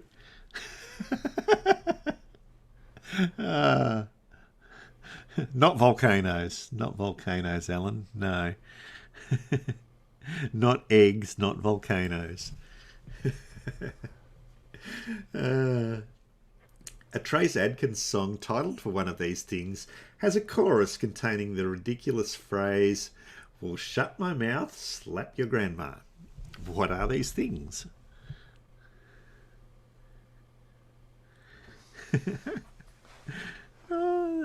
No, it's not a Fisher room fondle, but it might have a Fisher in it. Not chimneys, not trumpets, no.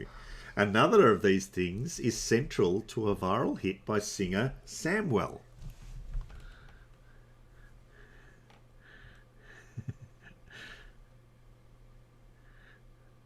Not wheelie bins, no. No, you still don't know? Okay. In another song, a man explains what a woman can do. Side bends and sit-ups as long as she does not lose this thing.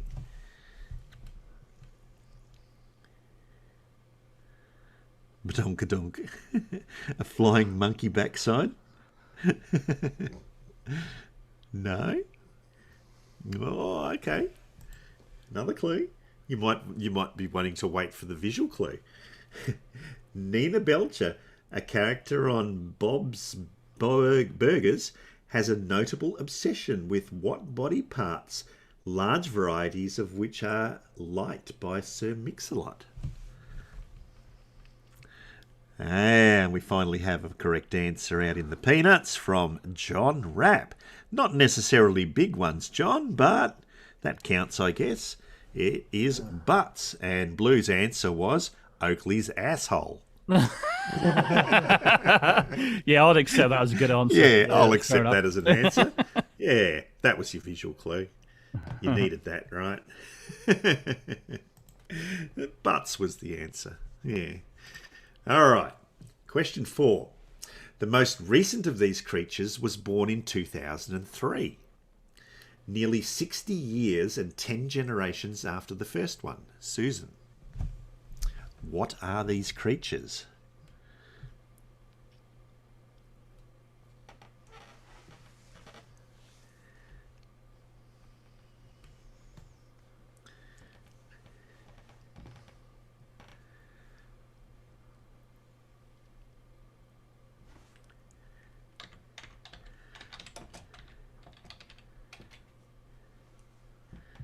Not white mice, no. Citing old age, their owner decided to stop breeding these animals, so the last of these creatures passed away on April the 18th, 2018. Not tortoises, not pandas, no. I was just about to say pandas, actually. Nope, not pandas, no. Not hobbits. Hobbits. No. Somebody been breeding hobbits, have they? Yeah. 3 of these animals, Willow, Holly and Monty, joined Daniel Craig for a skit during the opening ceremony of the 2012 Summer Olympics. I can hear Alan typing. He's got it. Has he? Has he? That is correct, Alan. Well done. Not tardigrades, not bearman pigs, not test tube sheep. Well, not actually, sheep. specifically.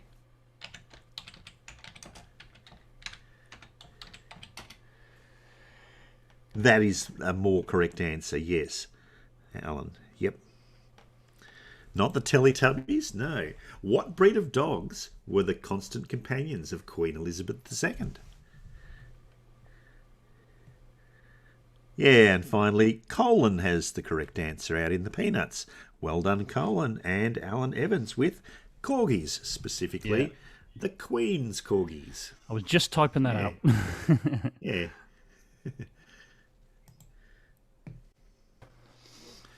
All right, question 5. This action makes use of an electric field that is detected using Johnston's organ. What action is this? Do you know where we would find Johnston's organ?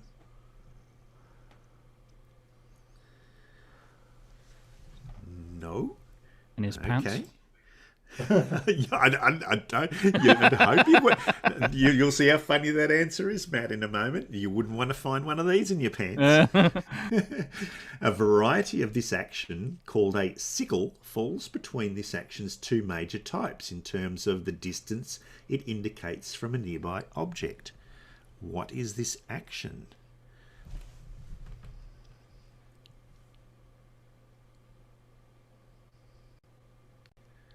It's not an ear. No. Okay. Alongside Being it. on an electric fence. No, definitely not being on an electric fence. Yeah, you don't want to do that. No.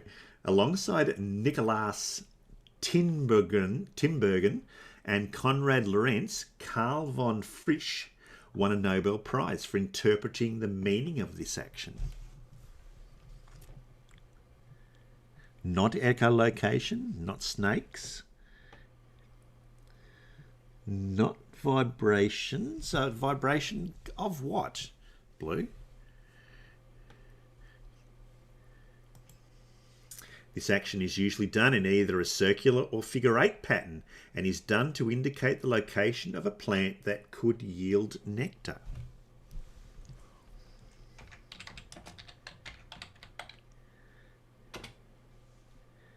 That's correct, Alan.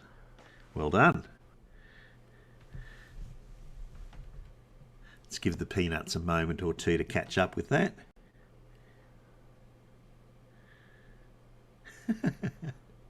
Bee bums. Well, I guess I'll pay that one. But Clive Wells has got a better answer, which is bees dancing. Well done, Alan and Clive. And I'll give a half a point to Roomfondle there for bee bums. Well, I mean, it's only the Queen that does it, though, doesn't it? It's the Queen. No.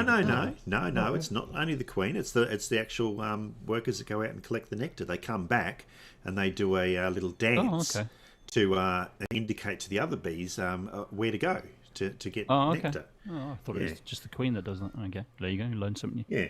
And this method of communication used by bees. And here you see an example of one doing it. No, we don't. They sort of do this little dance, and then they No, we don't, Francis Crick, because all we see is that you stop sharing. Yeah, you stop sharing. Yeah. Did I? Okay. Yeah. I don't know how I managed to do that. Let's get that up again. Okay. Is that better? I must have accidentally clicked on the stop sharing thing. All right. There you go. So you can see a bee doing one of those dances. There are others where they do a complete circle or a figure 8. Yeah. Bees dancing. All right. Was the correct answer for that. Okay. Question 6. A 2017 experiment conducted by Maven, M-A-V-E-N, found iron, magnesium and sodium within this thing, in which carbon dioxide snowflakes sometimes form. What is this thing?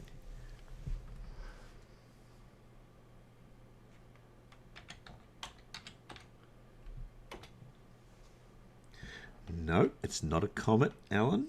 No.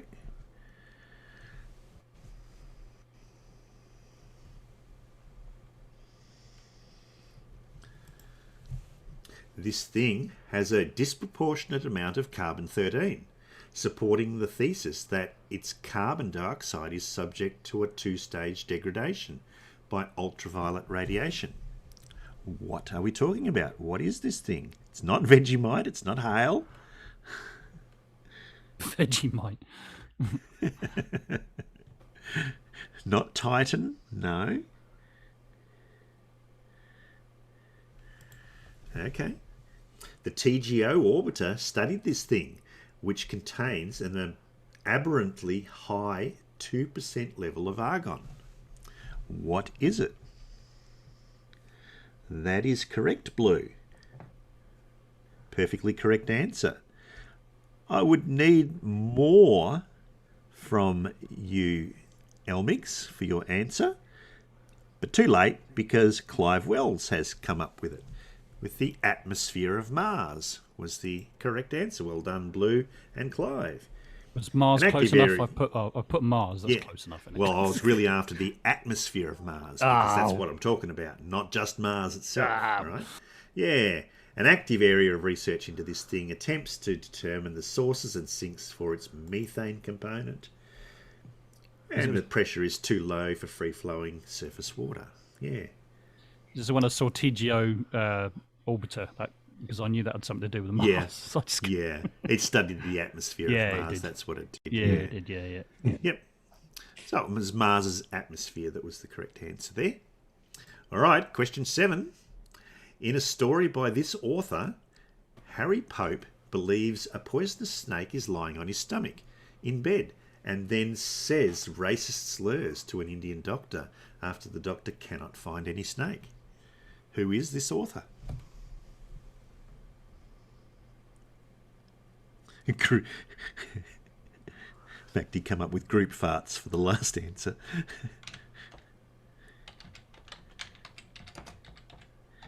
Oh, what's Alan going to come up with?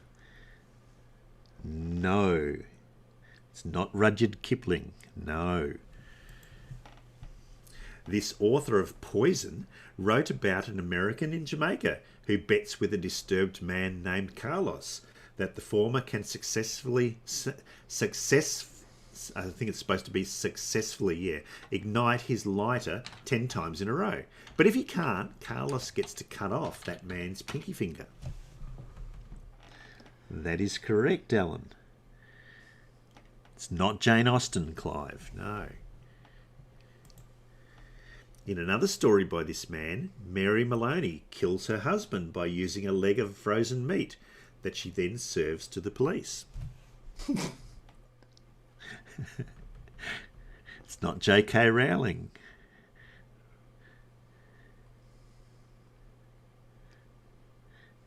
It's not Chris Wooding. No. We have the correct answer now in the Peanuts. Well done, Vroomfondle. And Alan for saying Roald Dahl. Oh, well done. Many of this author's stories, including Man from the South and Lamb to the Slaughter, were adapted by Alfred Hitchcock Presents and reflect his perverse humour seen in children's fare like his novel about the Twits. That would have given it away, right? Yeah. No? But this one would have. British author who wrote BFG and Charlie and the Chocolate Factory. Yeah. Back and in I the did 70s, beat Alan with the last name. Oh, good. Yeah. Back in the 70s, ITV actually did a TV series called Tales of the Unexpected, which used all of those Roald Dahl stories.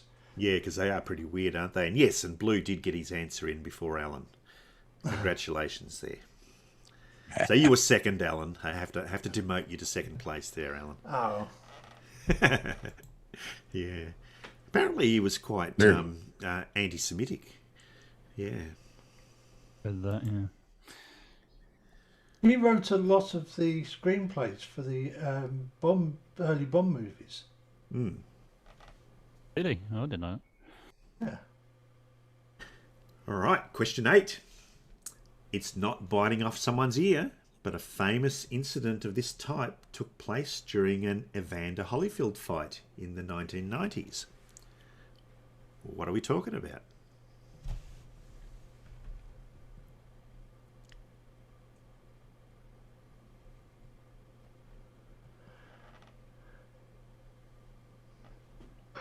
First thing I would have said was biting off somebody's ear if you hadn't mentioned that bit at the beginning of the sentence. Yeah, that's what Wouldn't I you? said. Not Yeah. not biting off someone's ear. Yeah.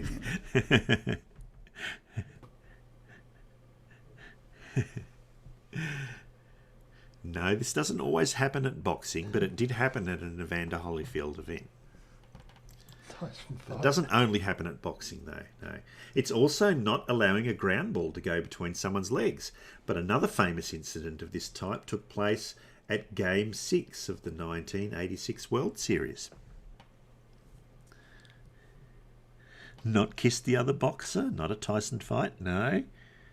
Biting off more than they could chew, no. There's something to do with baseball as well. Okay. Yeah.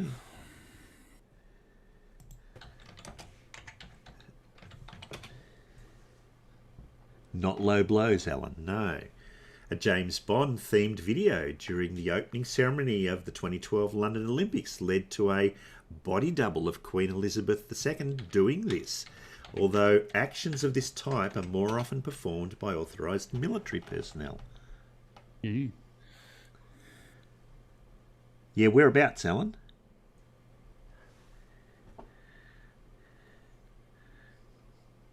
It's not just that, Alan. It's doing it in a specific location.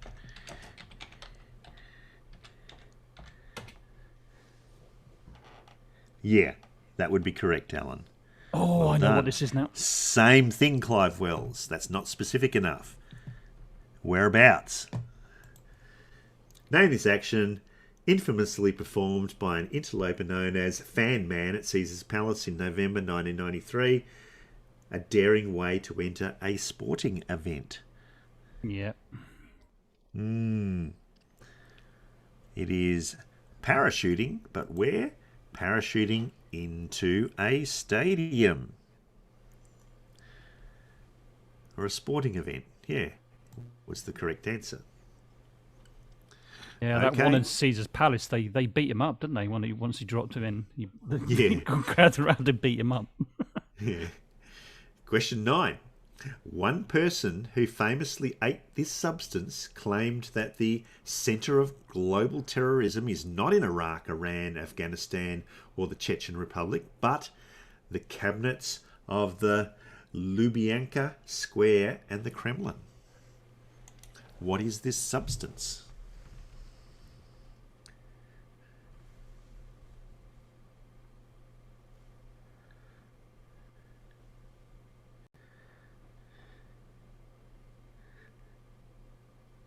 Not Marmite. Although I Boy. must admit, You it leave is Marmite alone, you leave Yeah, Marmite alone. yeah. Probably It bloody. is terrorising other Vegemite. countries. Yeah, Alan, exactly. Yeah. Vegemite, yeah. You leave Marmite alone. It's not surstroming either. It's not broccoli. That person who famously consumed this substance wrote about his time in the ESB in the book Lubyanka Criminal Group. What did he eat? Not glue, not arsenic, not colloidal silver. No, not caviar. Lindsay's donut filler jam. No. Yasser Arafat's body was exhumed in 2012 due to suspicions by his wife that he died as a result of consuming this substance. Come on, you've got to remember this. I don't. No?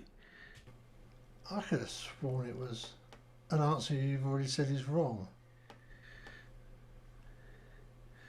No, I've got a correct answer in the peanuts now, though.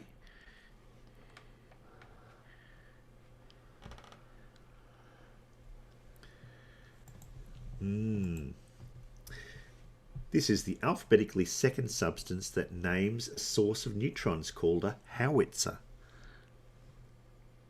Come on.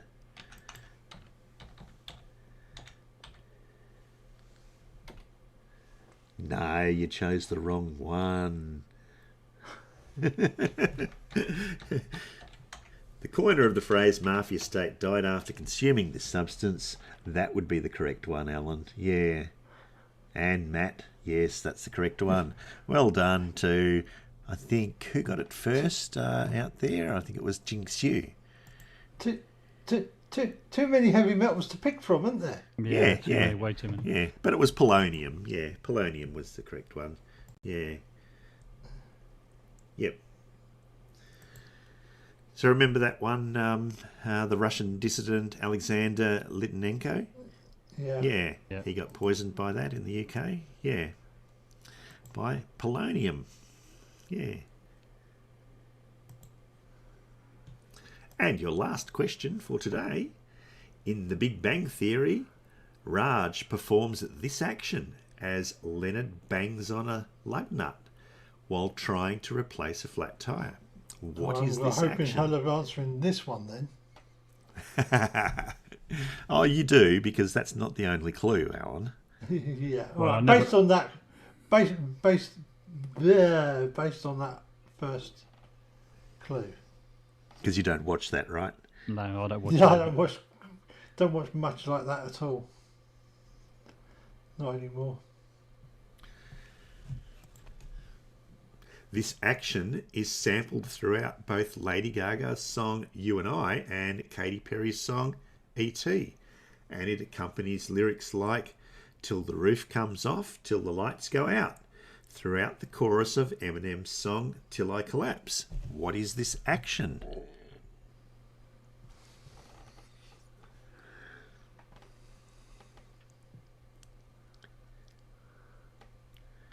Not acting. No. Now we start getting to the easy clues. Appearing on the opening track of the album News of the World, this action repeats as the singer tells the addressee, somebody better put you back in your place, and you got mud on your face, you big disgrace. What is this action? It's not just that, Alan. In fact, I would summarise it in 3 words.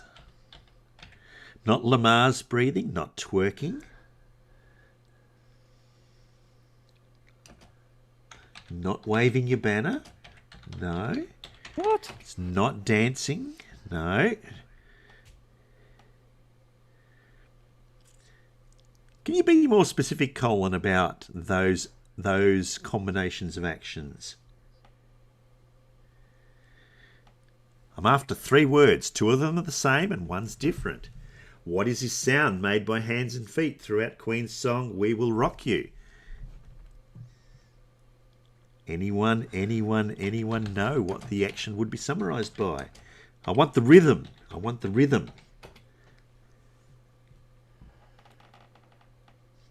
No, it's not that, Alan. It's the correct words, but not the right rhythm.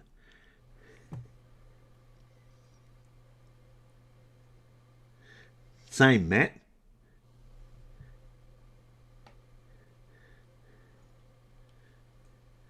Anyone know? I've corrected it. Yeah, that's right. Yeah. Stamp, stamp, clap, or stomp, stomp, clap was the correct one. Well done to Stupid Monkey. John Rapp, no, it's not clap, clap, stomp. It's stomp, stomp, clap. Yep, he's right. Yep. Yeah. I got it wrong around as well. I should know better. Yeah. I'm a Queen fan. Yeah. Yeah. There you go. That is your quiz for today. Well done. No, thank you. I've even seen Queen perform it as well live. Yeah. Yep, likewise. Yeah. Wembley Stadium in 1986. Yeah, they didn't have Freddie when I saw him, but Oh, didn't they? no. But that's one of the few ones where he doesn't actually do a lot of singing, isn't it?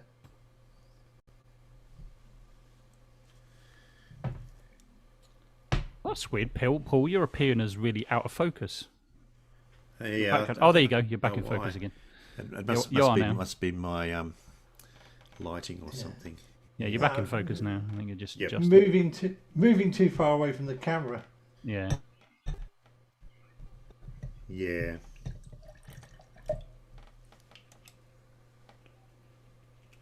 Last month we decided. Oh. I was going to say, I hope that's a nice tipple you've got there. Heard him pouring a drink. Homemade No, lemon cordial, Alan. It's not. Nah, it's not his own not urine. anything He's alcoholic doing tonight. it. It's just. He's doing it. He's doing it. It's his own urine. No, it's homemade lemon cordial. Yeah. Which we can't see through the ducts. Yeah. Oh, we can now. Well, mind you, if your urine looked like that, you've got a problem. Yeah. Might want to see a doctor.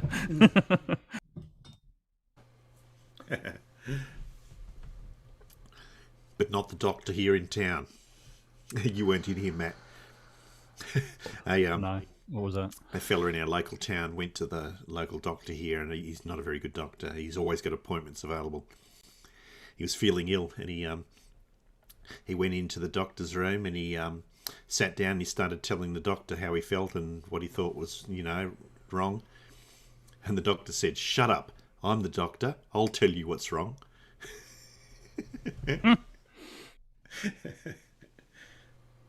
That's a bit like one of my doctors in my surgery. He's not quite as bad as that, but almost. Trying to explain things and he talks over you.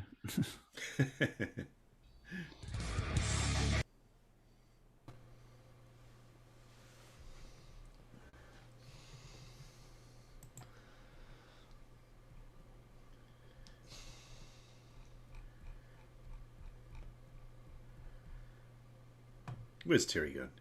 I'm still here. I'm just getting a couple of videos going. I heard Simon Dan.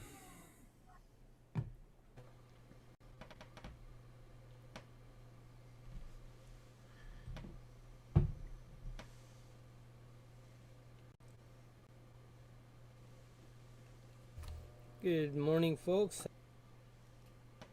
Oh, Paul, Yep. I quickly checked the Book of Face, and my daughter had posted a picture of my granddaughter sitting in a chair with a kiddie's book on her lap. Yep. And it says, "That's not my duck. Its wings are too soft."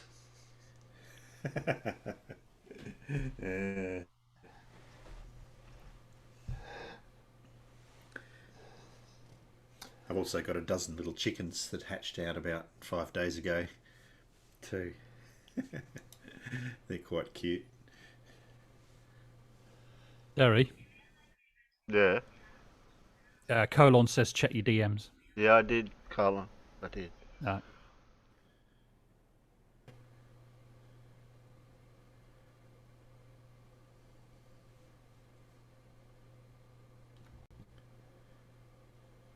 In Rem. I don't know who that is.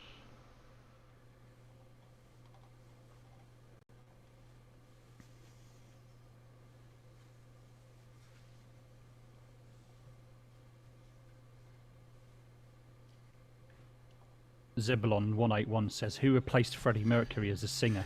Was it Terry Davies? No. No, don't think so. Yeah, no.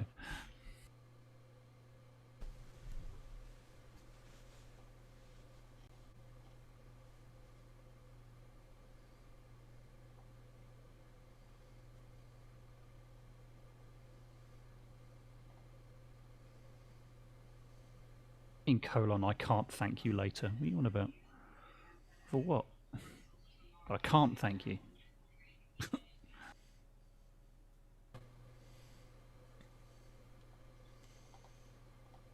Talking about, man.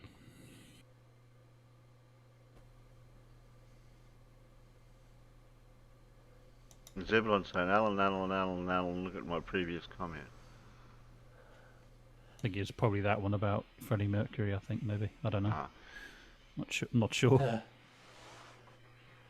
No. Oh. Bugger. Sorry, I'm not quite. I'm only about 75% here today. Not quite sure where the other 25%'s gone. A walk.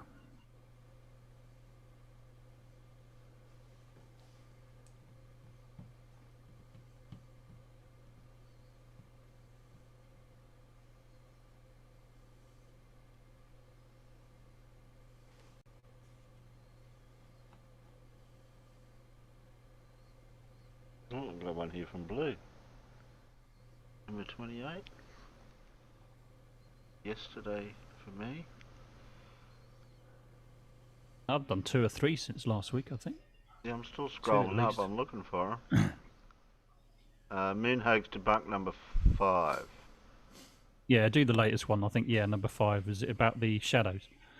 I don't know, it just says Moonhoax debunk number 5. Oh, yeah, it's about the shadows. Yeah, that one's probably better out of the Okay, one before that. I'll grab that.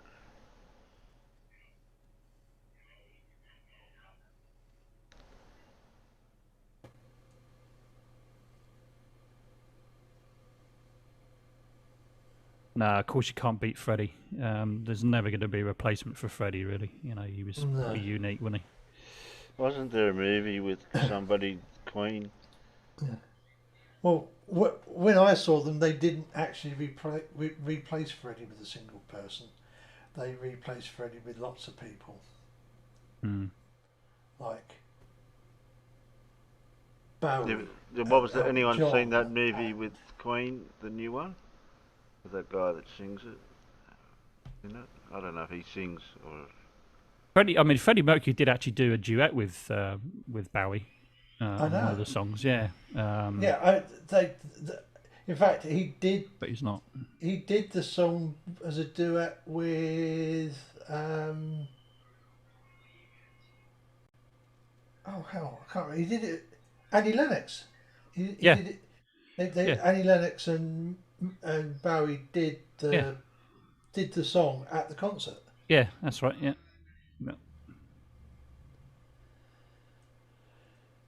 I mean, you know, Abbott Lambert's not bad. I mean, he's got similar sort of tones, but it's not quite the same sort of sound. Of course, Freddie Mercury was, you know, a commensurate entertainer, wasn't he? Really, you know, he's not. Yeah. He hasn't got. I mean, Adam Lambert's not got anywhere near the same sort of flamboyance and energy that Freddie had, without a shadow of a doubt. You know, it's not even close.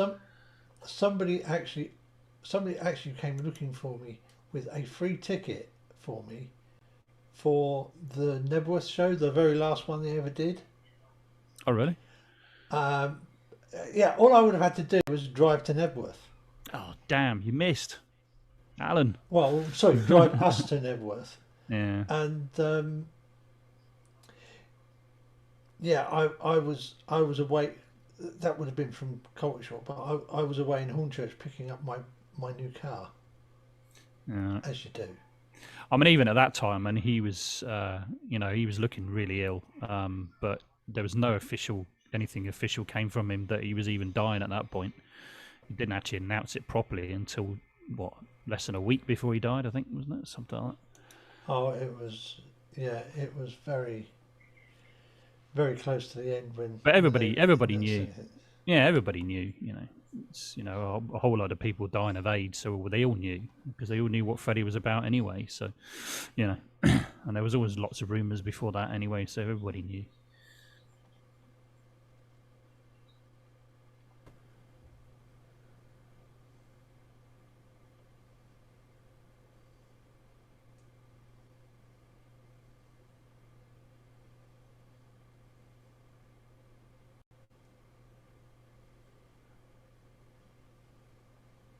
Yeah, but musically wise, I think Adam Lambert's not bad. He's not bad. I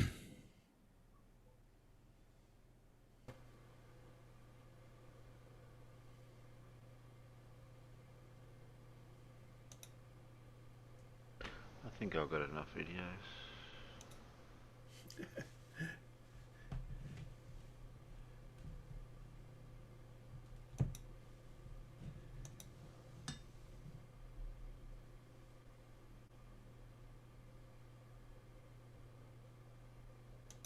I'm not having a go, Terry, but why don't you gather all these videos before the show starts? Have them all. They're here. They're already gathered. They're in Show Your Shit.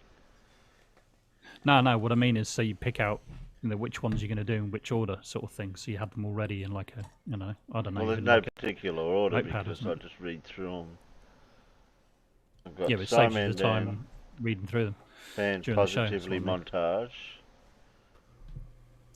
Got the one that Colin just posted for me. The moon most definitely does not reflect sunlight. Mud flood Moon definitely reset that doesn't totally reflect didn't sunlight. happen. Simon Dan. Blues got Mitchell from Australia and trigonometry. Just don't get along. Mitchell. And I've got a moon hoax debunk number 5. Shadows in the moon's photos are not parallel.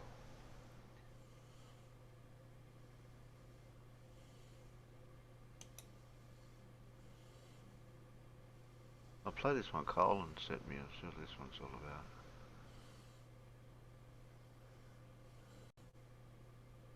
And it goes for... Oh, Zebulon has he's uttered the banned word. Terry, look at the chat. Yeah, but he said The Alan band number. Evans. No, but he said the band number. It wasn't a... No, Zebron, it wasn't a Chevy. It was a Ford Fiesta. It was a Mark II Ford Fiesta XR2. Ford Fiesta. Brand new from the dealer. Dirt cheap and all, because my old man worked for Ford Motor Company, and the company price, the employee and family price list was impressively cheap. Who's this video by, Terry?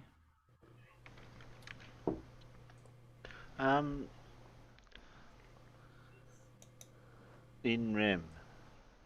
Oh, I'm don't know that. sure Don't I've know heard him. of it. Hmm. I'm sure I've heard of it.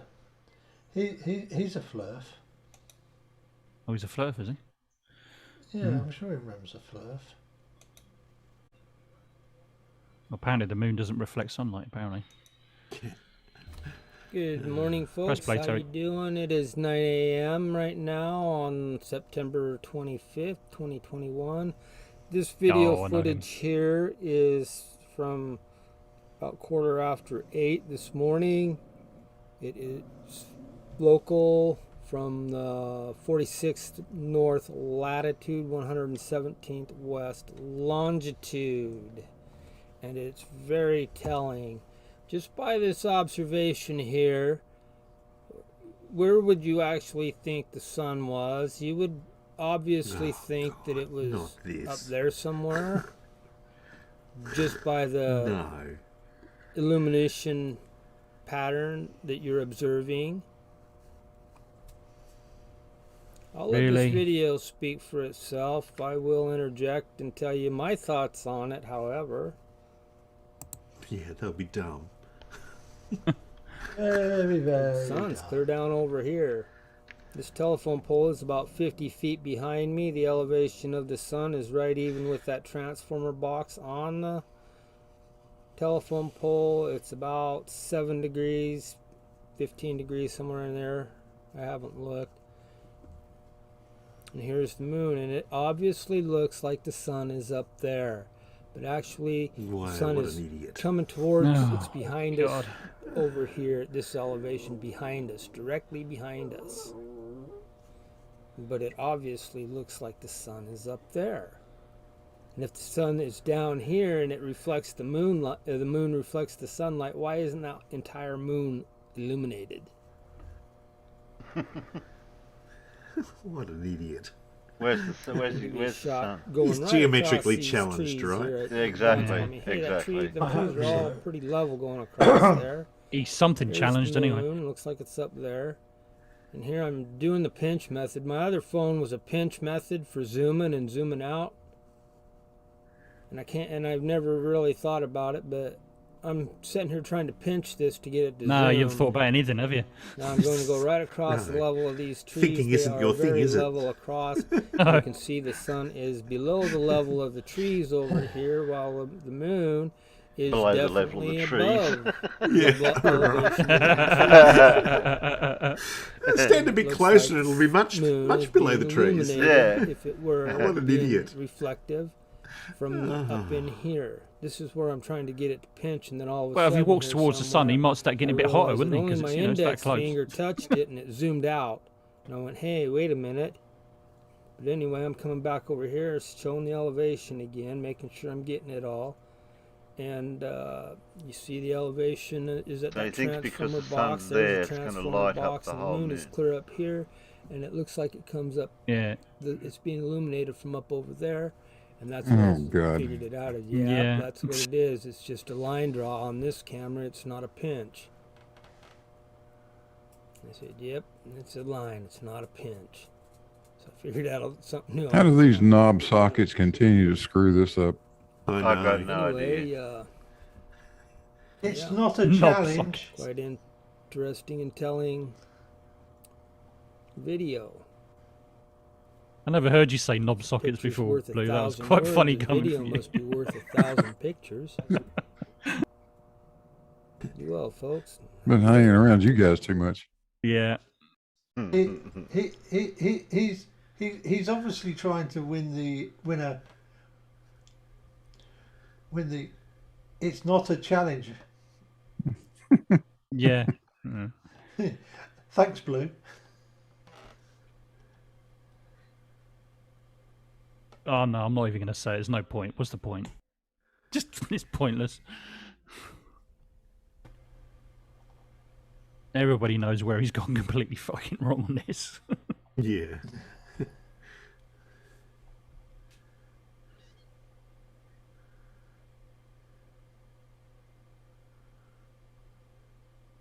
Uh-oh. What happened? Terry's out there timing out everybody.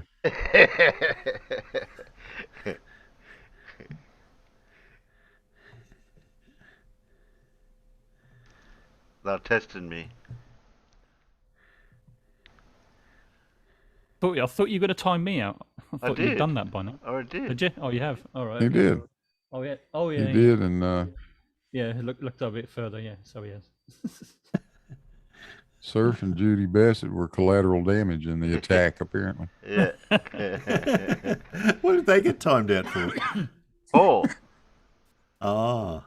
Well, it was Zebulon that started it first. He was the one that said it to start with. Yeah, But is he been timed out? No, I don't suppose he has, is he? Yeah, Zebulon. but Surf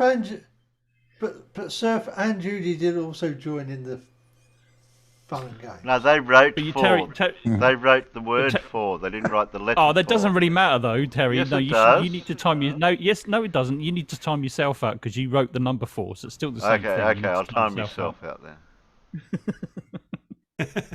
Yeah, I'll Yeah, time Terry I opted for can't- area no, I can't bombing time- instead of precision munitions. No, I can't time myself out.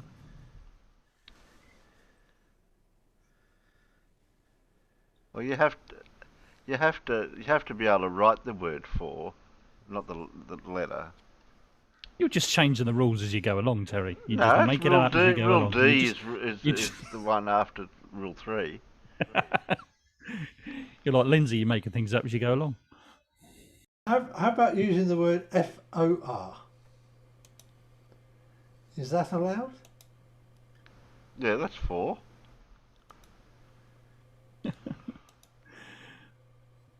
See rule 1. Yeah, see rule 1. Yeah.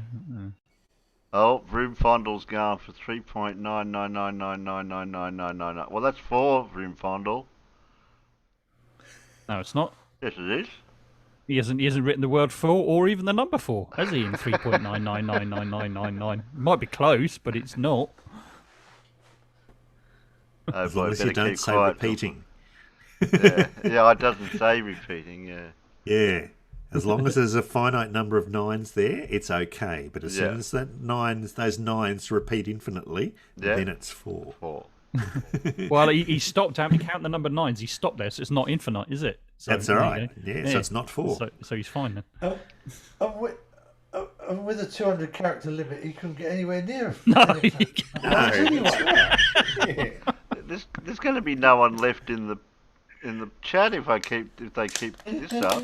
I'm only doing it once. I'm not doing it again. Oh dear. Terry, Yeah. press play. Press Okay. play.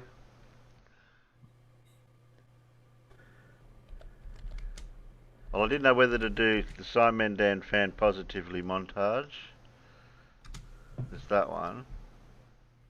I've got no idea what that one is. That one goes for the same length of time, so we might do this one instead. No, do the Mudflood one. Not fully Yeah, that's the understanding a topic before I attempt to debunk or comment on it. For example, I once received a bit of backlash when I once claimed that I had destroyed astrology in less than 10 minutes. And similarly, I've also been told that I've not researched the mudflood reset enough either. So today, after much thought, I decided that I would sit back and relax and learn about the Tartarian mudflood reset.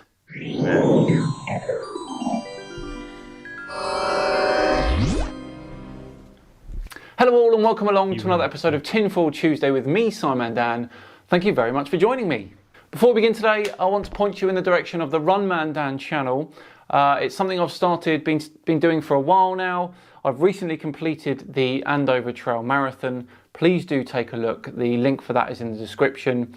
And I've got some big adventure races coming up later next year. So please do subscribe and check that out if you're interested in that sort of thing. Right, back to today's video where Jeffrey, Son of Liberty, is going to teach us all about the Tartarian mudflood reset in a video that he's titled Tartarian Reset in a Nutshell. Here we go. We've been trying to make this video for like 2 weeks because this rabbit hole is so immense. Deep. It's unlike any rabbit hole I've ever been around. And there's been several rabbit holes I've been down in the past 10, 15 years that have completely changed my life and how I looked at things. The trouble with that, of course, is that not everything you see on YouTube is correct. And this one is like the mother of all those. This is like the, the big boss at the end of Zelda. Huge. This ties a lot of things together. This ties a lot of things together with our history. Sounds exciting. I'm genuinely looking forward to hearing this. And basically is what we're finding out, or what the evidence is pointing at, is that there was a modern culture in the past living in the United States and living all over the world. They had a very vast empire. Nothing too shocking here. There's been a variety of empires spread across the world throughout human history. It is speculated that this empire had free energy technology.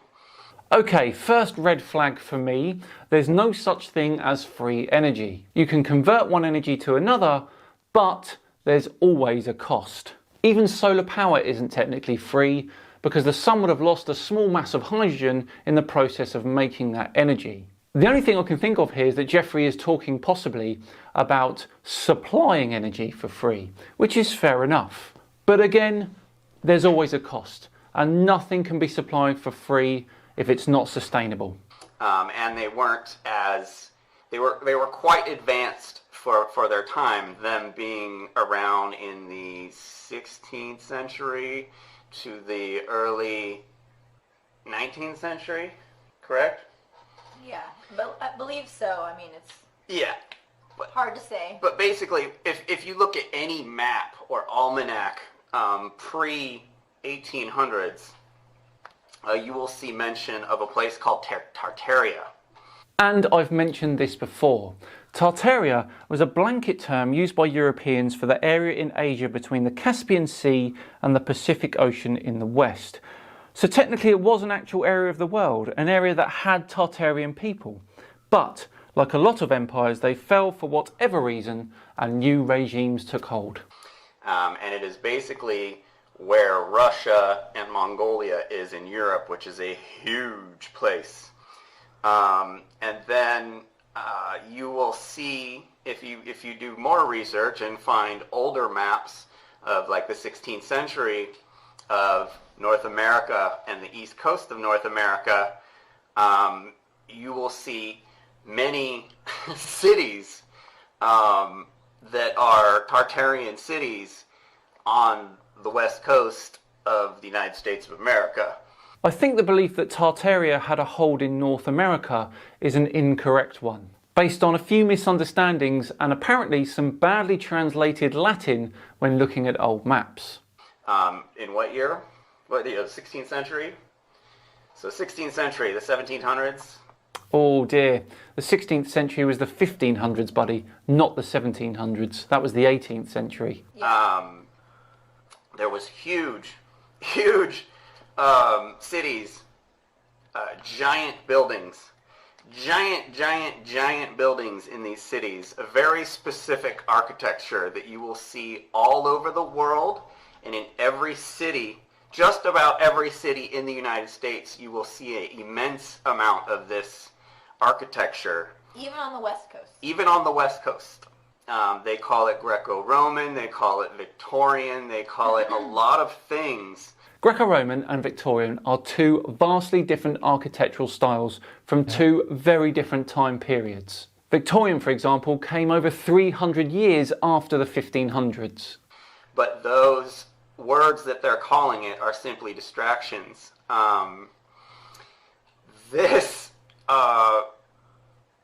We don't really want to get into looking at evidence right now because there's so much, and it's so much that it's almost like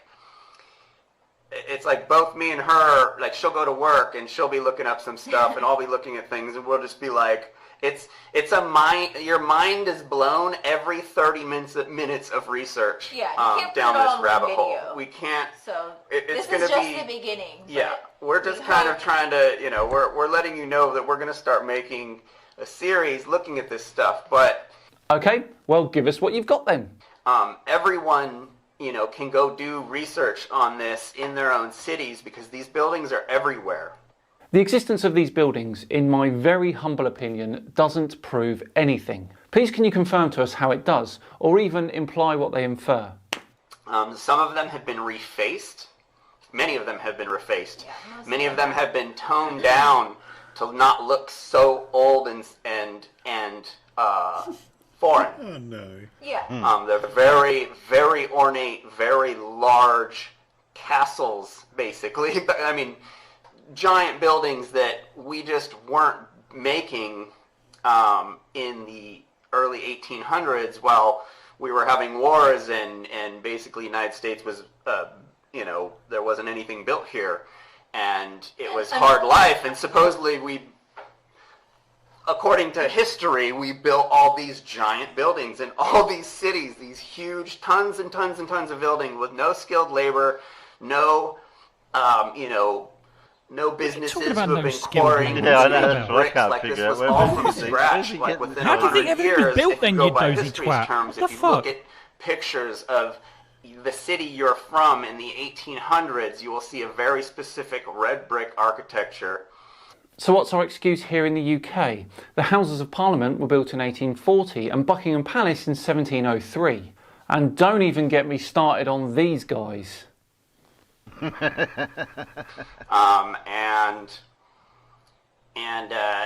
Once you start actually researching once you start going down this rabbit hole, you start to you become familiarized with the architecture and you start to see it everywhere. We've been racking our brains trying to figure out how to explain how immense and connected this rabbit hole is, and how much evidence there is. It's not like we're making, there's no evidence and we're just speculating about history and there's no way of learning anything about it. There's so many strange things involved. There could be 10 movies. I mean, there's so much strange stuff. Strange stuff isn't evidence, and even some evidence isn't good evidence. World's fairs are connected. Freemasons are very much connected. This basically explains the origination. Come on, you can connect and Freemasons to all kinds of Freemasons different things people do all the time. How they got power in the United States, and it's like there's so many things connected to this. It's crazy, but you have to do a lot of research on your own. But I'm watching your video, The Tartarian Reset, in a nutshell. Surely you should be explaining this. to really understand how deep this goes. We're like a month deep. I know I've known about the Tartarian Empire for a long time. A buddy of mine, Scotty Hotstetter on Facebook, shout out, bro. He's been talking about it forever. We only recently really dove in this last month, and it's been like non-stop. Because it's really interesting stuff. And you just get a lot of these. Okay, so like basically there was a reset around 1850, like a major reset. And now we cut to the chase about this reset. Here we go. Where there was this culture basically giving out electricity, possibly. And oh, here we go. The powers that be, the robber barons, The who? were like, hey, wait, we could probably manipulate this or exploit this in some way, and these people are just giving it away. There's some people who think that the Tartarians may have been pacifists. There's some people that say the Tartarians were barbarians, so we don't really know. So you don't really know who the Tartarians were. You aren't really sure if they gave away free electricity, and you have no reason for the buildings to be how they are. Not really going too well, this, is it? But they were basically, in somehow, there might have been a cataclysm. There's so much speculation about it, but they vanished somehow. They're just gone. They either, there was either a war and they were wiped off the face of the planet, or it's also something that's important to know is the Tartarians were a very multicultural don't change. group, which is strange. A war for which there's no evidence, obviously, right? because we're all kind of shoved up in corners with our own people now these days. Are we? Records show that here in the UK, in London alone, there's over 200 different nationalities. But this group was supposedly very multicultural, and the more you research and look at old paintings and old things from way back in the time, there's Tartarians hanging out with like Aboriginals, islanders and stuff, and they're like working together and partying, and they look like they're friends because it seems like, something cool is happening. What evidence has he got for all that? But we don't really know. You seem to have said that you don't really know an awful lot so far. But the more you research, the more you kind of learn a little bit about what's going on or what happened. Like what? But it's very fascinating if you're into this kind of stuff. This will keep you thinking, and I mean, like I said, your mind's blown every 30 minutes of researching with this stuff, and there's a lot of really good information on YouTube. There's several YouTubers we'll put the link here for, which are dudes that have been doing this for a while, that are gangsters, and they have a lot of really good information, and they have just tons and tons of footage you can look at, and tons of pictures of places and all over the world where you're seeing the same architecture over and over and over and over. And we were taught that this is like local architecture to these regions, but it's not. There's slightly different variations because they're using different types of materials and stuff. Which is not getting the word in sideways. Ongoing, that's Tartarian architecture. You can just see it, and it's all over the world. Girlfriend or whether Okay, so from what I can tell, because some architectural styles are similar, that is being attributed to the Tartarians. The problem with trying to research this for yourself is that there's so many people like Jeffrey Son of Liberty out there that they are attributing the Tartarians or the Tartarian architecture to all sorts of different photos of old buildings, whether that be the case or not. I found this tweet from December last year, which claims that the golden dome that sits atop the Notre Dame University is Tartarian built. However, it is well known that this dome was rebuilt after a fire in 1879 and was designed by Illinois-born Willoughby J. Edbrook, and he called the architectural style of the building modern Gothic.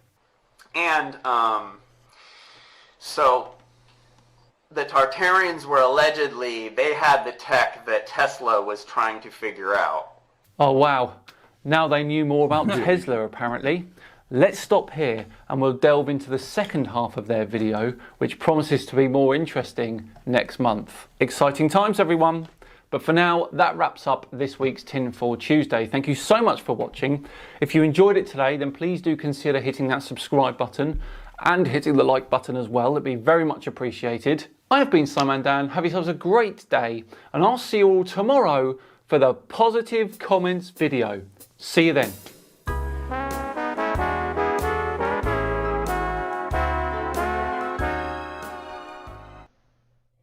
The mud flood reset one too is where, like, looking at the buildings with the lower ground floors and the ground's been, flooded. Yeah. So what they're talking about is these Tartarian people who existed 300, 400, 500 years ago, whatever, how long were they existed? All of a sudden, about 200 years ago, they just disappeared from history.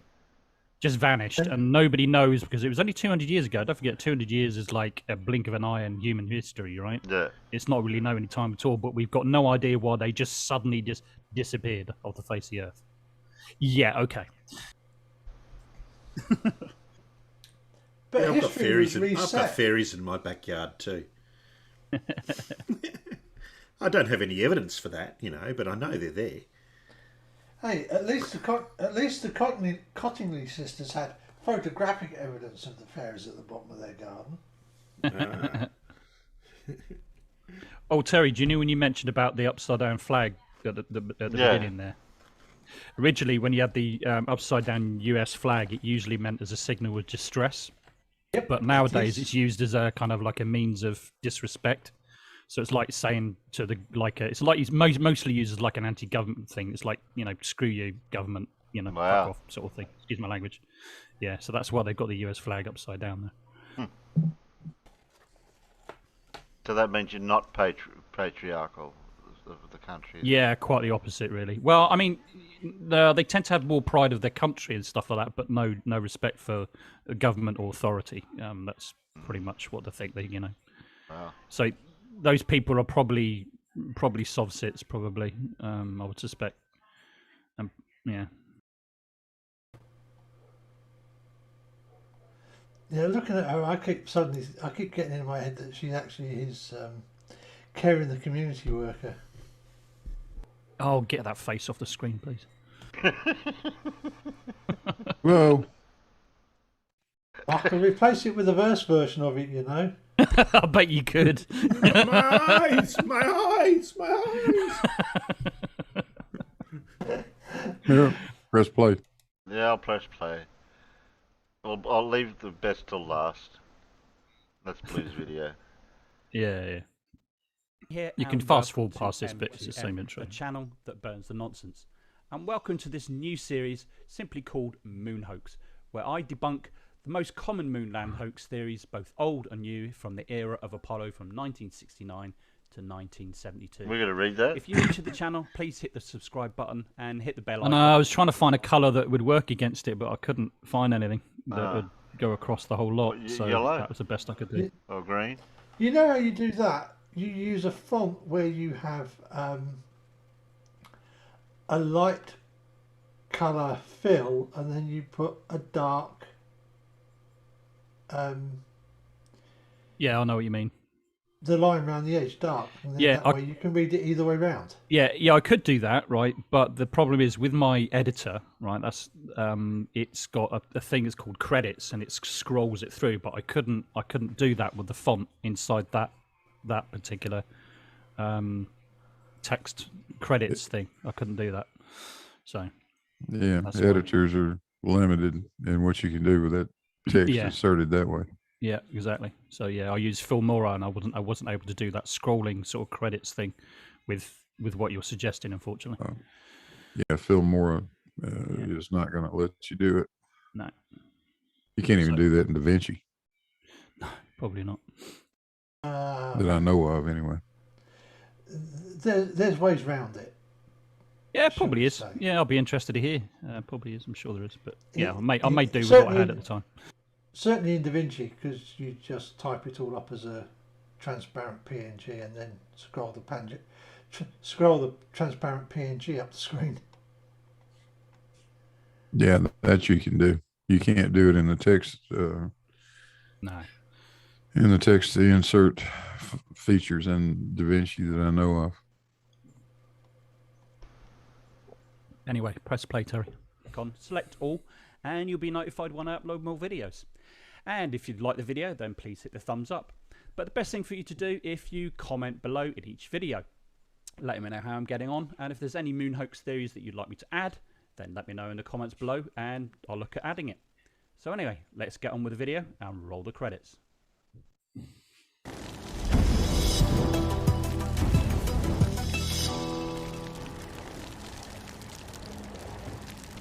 Number 5. Shadows on the moon appear not to be parallel.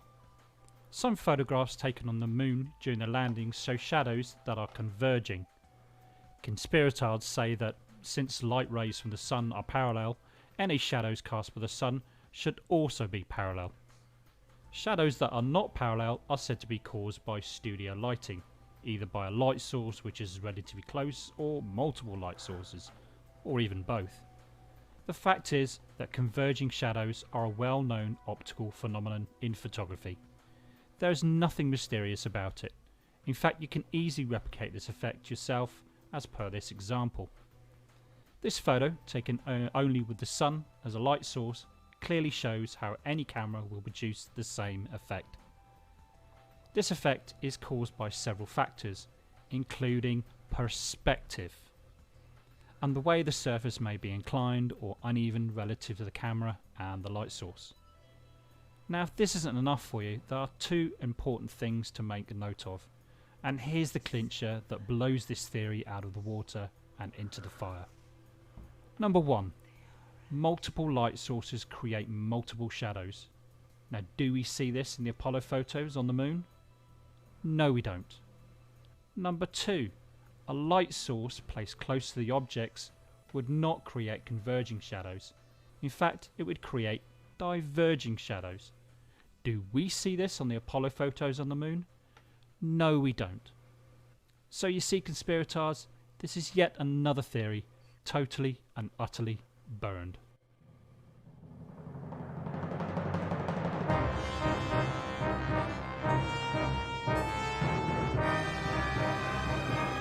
You had to bring that P word into it, didn't you? P word? The P word, yeah. P word is that? Perspective. P word, yeah. Yeah, I had to make a point of that. You know how the flat earthers like that word. Yep. Oh, they don't know what it means, you mean? Yeah. Well, I mean, they know what it means when it suits them. Yeah. I mean, notice that they always sort of say, well, if it suits their narrative, then they're going to use perspective, aren't they? But never when it actually matters. Uh-oh. Oh, what? We're in trouble now. Yeah, you're in trouble now. You got Mitchell from Australia, and trigonometry just don't get along. Oh, you picking on Mitchell again? That's the first time I've ever picked on Mitchell. Oh, was it? Oh, okay. Fair. And I couldn't resist. No, pick away then. Oh, let's see what blue does to him.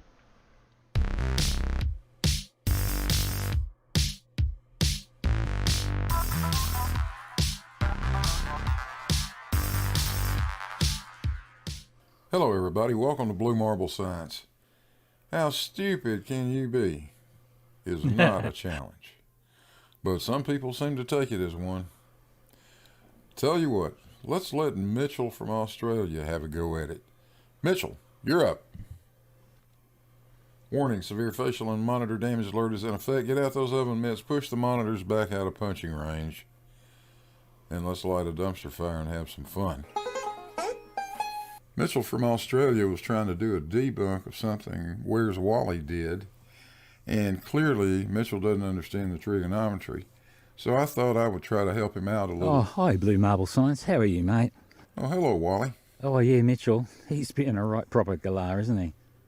Yeah, go on, rip into him. Let him know all about trig. Yeah, well, let's see if we can do that. So this was a screenshot I was going to use this morning of this bloke I was about to debunk, and look at the problem it creates. So he's measuring something like a satellite here. He thinks he's got geostationary satellites, and look at the right angle that he's created.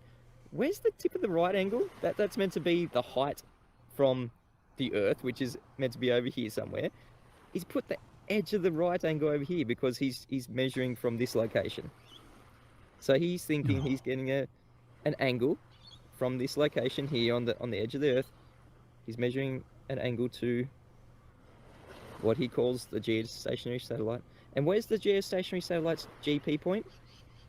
A couple of 100 miles beneath the Earth? A couple of 100 kilometers beneath the Earth? No, Mitchell, the GP is at the surface of the Earth, not a couple of 100 miles below the surface of the Earth. This is the problem that it causes for the globers. Us flat earthers, we have no problems. We can sit back, places like this, watch the sun come up, look at the beautiful palm trees, just chill, you know? Just detail how beautiful our flat earth school is. But for the globers, this is the kind of mental torture that they have to put themselves through. Yeah, so this right angle here is meant to be on the surface of their globe, if they think it's a globe. Why is it running in under a couple of 100 miles beneath the surface of their spherical globe? Because that right angle, because they know they have to have a right angle. No, you don't have to have a right angle, Mitchell, and I'll show you why in a minute. You need to be able to measure something. Oh, Bev, be quiet. To measure an angle, yeah. So it's going through their Earth. It's forming a chord because he's trying to make an angle here. He reckons he's measured 31.95 degrees here on the surface of his globe. No, he reckons he's in Perth, Australia, at a latitude of 31.95 degrees south. Is any of this ringing a bell? Irish Dublin girl says, Ding show dong. me your perfect flat earth model. Oh wait, you guys don't have one. Absolutely, why would we need a model? Because all the maps that we use for navigation, for layout of the land, they're all flat. As A I map said is in the flat, start of the really? show. Oh, never. All the maps that you use for navigation, for layout of land, for reality, yeah, the aerial photography, the things that have been measured physically by theodolites. You ever by tried to fit a surveyors, globe in your glove box of your they're car? all measured flat. That's incorrect, Mitchell. Certainly, we use flat maps over short distances, and it's not a big deal. This is a Delta airline route map out of Salt Lake City to U.S. destinations primarily. Try to find a straight line on that map. Why are those lines all curved, Mitchell? And I'll tell you why. It's because when we flight plan, we don't use that flat map. Flight planning is done using great circle routes. That's what those arcs are for. It's not because the guy didn't have a straight edge he could use. It's because that's the actual shortest distance between 2 points, because the surface of the Earth is not flat. Because you have to treat everything as flat in the first instance to get angles. If you're on a globe and you're trying to get angles, this is the kind of mental torture you're putting yourself through. That right angle there, you need a right angle to the GP of something like a geostationary satellite. Why is the right angle not going to here? Because it's going to be shooting off into space here. Level is horizontal. Level is not horizontal, Bev. Stop saying that. You can't achieve a right angle on a curved surface. Oh, yeah, God. And you can't just have the curved surface as the baseline of your triangle. Has anyone ever seen a triangle with a curved baseline? It just does not work. These are the problems that the globe find themselves in. Yeah, not a problem on a flat Earth. We're just sitting back here, watching the palm trees, watching the sun come up. No problems on flat Earth. I know where Actually, you you've can got find huge the problems on a flat Earth, like lines. navigation, trying to use a sextant. But we'll get to that in a minute. First, let's deal with this. This is what we call a scalene obtuse triangle. It's a triangle where none of the sides are equal length and none of the angles are 90 degrees. And this one is obtuse because one of the angles is clearly greater than 90 degrees. Now we can always take one of these triangles and make two right triangles out of it, just as I show there, but that's not the only way to solve the problem. What if we know this? What if we know all the angles and the length of one of the sides? Well, let's identify some points. First of all, that's the location of the satellite. That is the center of the Earth, and that is a position on the surface of the Earth, in this case, Perth, Australia. We know the declination from the satellite to Perth is 5.05 degrees. We know the latitude of Perth, and that's 31.95 degrees. And those two sum to 37 degrees, meaning that the third angle has to be 143 degrees. Are you with me so far? Are we understanding each other? We know one other thing. We know the radius of the Earth. The radius is 6,357 kilometers. And that's not a supposition. That is knowledge we've had for more than 2,000 years fairly accurately, and very accurately for hundreds of years now. Now this is what we call the law of sines. And it says the ratio of the length of one side of a triangle to the sine of the angle that's opposite that side has to be constant. So A divided by sine A equals B divided by sine B, and C divided by sine C. So let's give these things some labels. We'll call that side A, we'll call that side B, and we'll call that side C. The angle opposite A is 5.05 degrees, so that's angle A. The angle opposite side B is 31.95 degrees, we'll call that little b. And the angle opposite side C is 143 degrees, so we'll call that little c. Now, the other thing we know is the radius of the Earth, 6,357 kilometers. So, 6,357 kilometers divided by the sine of 5.05 is 72,218. That number has to be constant for all three sides. So B is the sine of 31.95 degrees times 72,218, and that's 38,216 kilometers. Let's stick that in. Side C is equal to the sine of 143 degrees times 72,218, and that's 43,461 kilometers. Let's put that in. What do you know? Now we know the length of all three of the sides, and we know all three of the angles. That was nice, that, wasn't it? Yeah, that is pretty neat. Thanks, Bill. But that's not what we're looking for. We're looking for the altitude of the satellite. So first let's draw an arc, and that's the surface of the Earth that's being represented. Now let's put some dots in here. There's the center of the Earth. There's the satellite. And we know the distance between the satellite and the center of the Earth is 43,461 kilometers. But that's not what we're looking for. We're looking for the distance to the surface of the Earth. Well, that's pretty simple. We know the radius of the Earth is 6,357 kilometers. Therefore, all we have to do is subtract that from 43,461 kilometers, and the altitude of the satellite above the surface at the equator is 37,104 kilometers. That was nice, that, wasn't it? You're right, Bev. That is nice. And, of course, that's exactly what Wally got. So you see, no right angles are needed. All you need to know is a little bit of trigonometry. The question was, what distance can the sextant cover?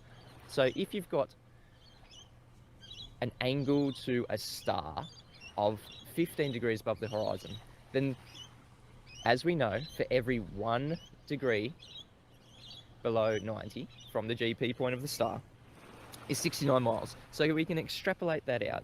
If we're measuring 15 degrees, that means there's 75 degrees from the 90. So 69 times 75, and that's something like something like 5,000, over 5,000 miles to the GP of that star if we're shooting it at 15 degrees above the horizon. Over 5,000 Why is he using miles? And that creates an area of equal altitude of 10,375 miles. Yeah, what? So here I've actually got the picture here. Look, if we're 15 degrees, sorry, if we're on the horizon, okay, so that's someone on the horizon, and they're shooting Polaris. That makes no sense. Did I say somewhere on the horizon? I meant the equator. So if you're 15 degrees above the equator, okay, and you're looking at Polaris, which is meant to be the geographical north, okay, So you're measuring, if you're measuring 15 degrees to Polaris, then that means the GP to Polaris is about 5,000. It's half this number. This is the diameter. Yeah, so you're creating an area of equal altitude of 10,375 miles. That's just one observation. What is this word? And obviously because you've got a right angle triangle here. This angle here, 90 degrees to where Polaris comes down to is the GP point, the geographical position, the place on. How does he get so Polaris, it's measuring 5,000 which is miles supposedly horizon? in the middle, suddenly That's over what we North, extrapolate out from over Northern using the Africa. sextant. Exactly. So if you're here, 15 degrees above the equator, excuse me, Terry, but and you see Polaris, fuck's sake, 15 degrees above the horizon, that's an angle of 15 degrees. Okay? Obviously, it's not to scale, but I'm just because this map is very distorted because it's been wrapped on a globe and then put on a flat surface. Yeah. That's what most maps have. They're very distorted because what? of that fact. So we take a flat map, we wrap it around the globe, and then we Polaris, you can extrapolate out that the GP. Even my maths is not that good, but is a straight line from your observer point, yeah, to that GP. Straight line, 5,000 miles if you're measuring 15 degrees to Polaris. So now we have a problem. Polaris is 5,000 miles. We've got Polaris over a GP, which is what we call the North Pole. And you have told us, and we agree, that each degree of latitude is equal to 60 nautical miles.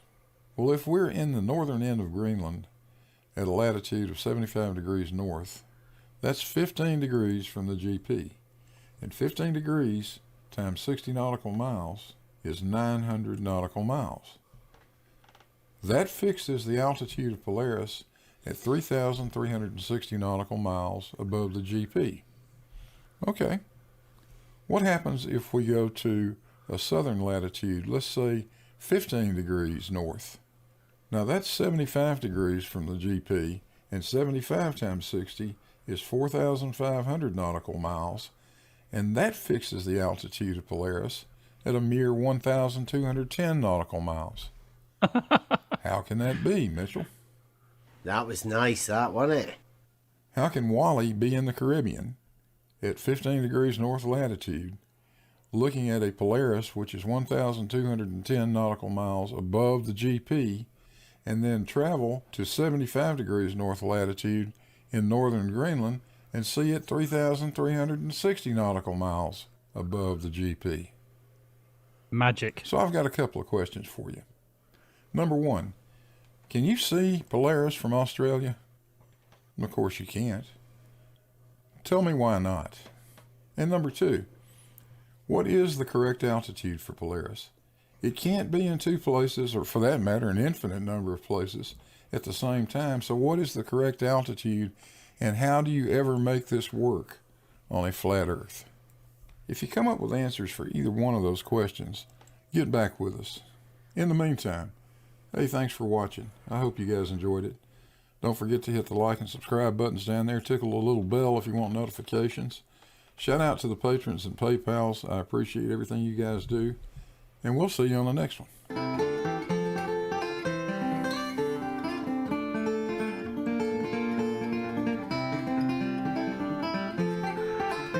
I think he needs to learn a little bit about geometry.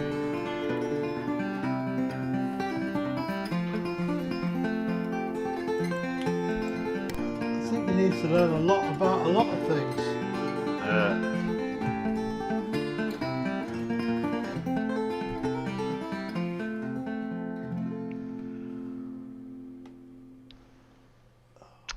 So Polaris isn't, what was it, 450 light years away, something like that?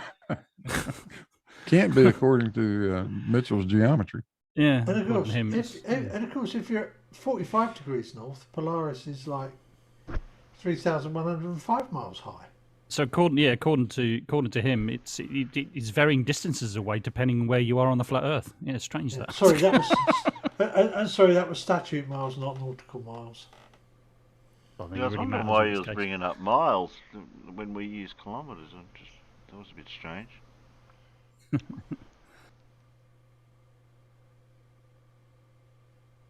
I had fun doing that one. Yeah. Yeah, I bet you did. Yeah, there's some videos that you just do. You think, yeah, when you finish it, you think, yeah, that was fun. Yeah.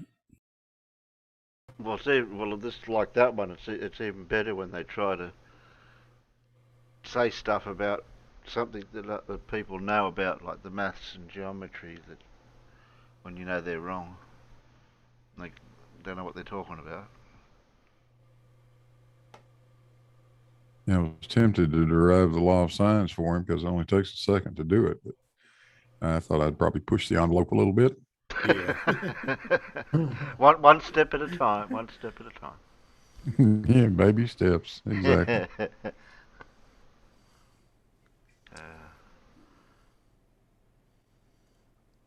Have we got anything else? How long have we been going for?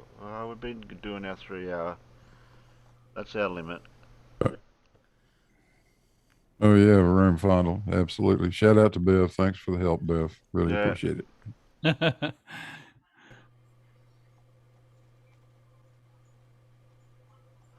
I'm surprised you didn't have Bev in there with his thingy pole somewhere.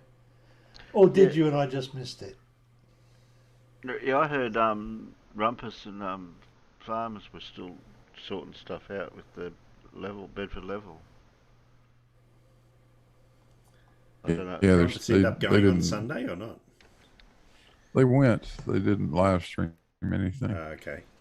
Yeah, I didn't get my usual. By the time they got sorted out, it got too dark, apparently.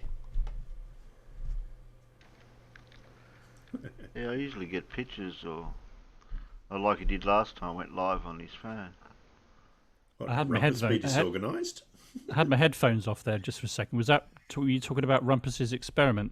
Did they not go ahead in the end then? Didn't do it. Well, they turned up, but the weather conditions were not with them. Oh, okay. Between the wind blowing stuff down, trying to blow stuff over, and poor visibility. Oh dear. And Rumpus stuff being put up and had to be moved because there was trees in the way. Rumpus has been planning, or at least promising to do this for about a year now, or something like that. Is that right? From what I've heard. I don't know whether that's right. It's probably going to take you nearly that long to pick the weather, to get the right weather. You know, like keep going out there, different seasons and different times to see what. Geez, I mean, we had like a few weeks of just a heat wave with no clouds or anything for about 6 weeks at least here. So or even 8 weeks, I think. Yeah, but you know that the weather in England is utterly terrible.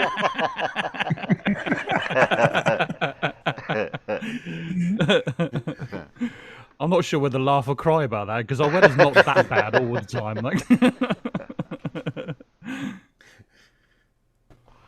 you sure? Doesn't always rain. It rains a lot. It rains a lot more here in Northern Ireland than anywhere else in the UK. I can tell you that much.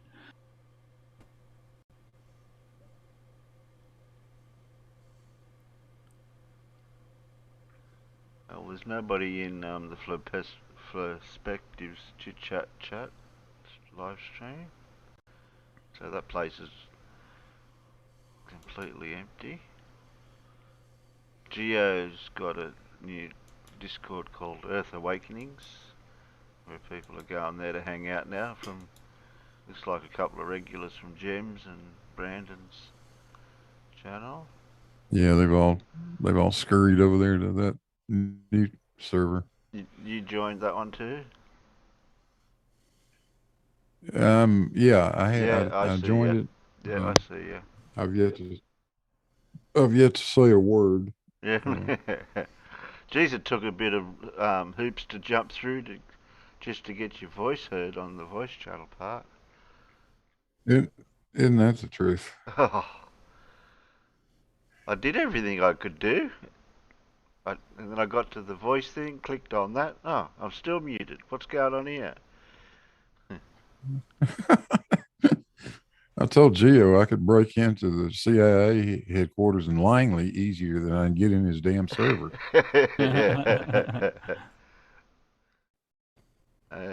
The Rumpus has been server muted and deafened over on Brandon's. Shock horror. Yeah, really. Bev's crowd did turn up for Rumpus's shindig there Sunday. Okay, I missed Much that one. much to Rumpus's dismay, I think. Rumpus is, I'm just going to say unique at this stage while I'm live. I've got some other words to use when I'm not live, but yeah. long as you can explain it without going too overboard, I suppose. Without using utter as well. Yeah. There's not very many people banned from my banned from my Discord server or my YouTube. But oddly enough, Rumpus is one of them. You see, I mean, I find Rumpus difficult, and I think what it stems from, I was analysing this the other day, right? When I was at college, when I first left school, I went to a tech college, and I was studying electronics, and they had this guy who was very, very, very similar to Rumpus. Doesn't quite sound the same, but he was very intelligent, but he used that intelligence against people, and he used to put people down that didn't quite understand subject matter and things like that. He's a bit of a kind of, I don't know, not a physical bully, but a kind of a mental bully, I guess, a little bit. So anyway, there was one particular time then where he was picking on a couple of other people that were struggling through some subject matter in a sort of self-study time. And I got pretty angry with him. So anyway, cutting a long story short, being sort of 18 years of age, we kind of arranged a fight outside the college, and we basically kicked the living bells out of each other. We both came away with pretty banged up. Yeah, so since that time, people like him, I don't get on too well. Yeah, kind of reminds me of him a little bit. So yeah, it's that arrogance kind of attitude, arrogant intelligence. A few other words I was thinking of then, but I'm not going to say. I am pretty lenient, Matt. Yeah, I know. Just a little bit. You just don't want to go. Yeah, but if I start, I won't be able to finish, and there'll be quite a few more other words. So don't get me started. Okay. No, there's enough YouTubers out there that let loose a bit on some people.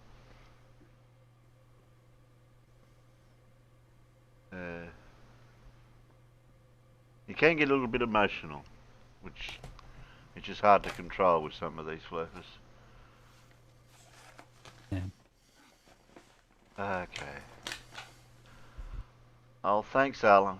Thanks, Francis Crick, the person that found or discovered DNA sequencing. Is that correct? No, not DNA sequencing. He discovered, he discovered the structure of DNA, basically. Yeah. Okay, the structure of DNA. Okay. Oh, thanks, Matt. He's gone and muted himself now. What are you swearing there behind the muted mic, are you now? Yeah. That's one way of doing it. Cheap. God damn! Rumpus!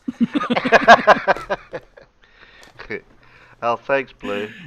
What else have we got out? Who do we have out there? Room Fondle, Zebulon, Death, Miro, Colin, Dart, Elmix, Judy, Stupid Monkey, Anamorphic Mind, Death, John Rapp, Ozzie Globehead. Oh, what are you doing out there, Ozzie Globehead? Who else do we have? Who did I miss? DVB. Surf. Happy Ray. Yeah, I've got a few more spanners given out today from a few people that were naked. As long as they've subbed, I don't mind. But I don't mind giving out spanners if you've subbed. I don't look like I've got any extras. Who else? Oh, Facty was out there, and Jingshu as well. There's Clive.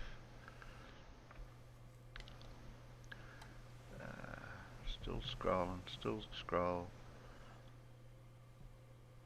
Oh, Andrea. Hello, wonderful person.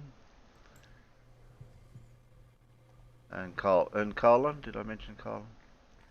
There we go. I think I've got everybody. What's a spanner? That's what you've got next to your name, you Wally. Ah, dear. You're an Australian server channel, so you've got to learn all the Australian names for things. Well, British people call it a spanner too, don't you? Yeah, of course we do. Yeah, we say spanner. We don't say the other word. Yeah, we don't say the other Really? word. No. Because what it does is spans across the distance of the size for the nut or something you're using. You're wrenching something. It's like it's a doing thing, and more of a verb. Back in the very early days of firearms being used for war, during the British Civil War even, they would use some regiments actually had wheel-lock guns, which were really expensive. But one of the commands was span your lock, which was when you applied the spanner to it and wound it up. Mm.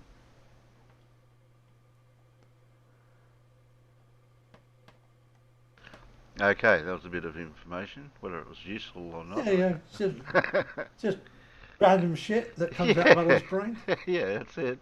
You never know what's in there until you let it out. Sorry, my brain is full of loads of really useless random shit. Yeah. All right then. Good night, panel. Good night, peanuts. See you next time.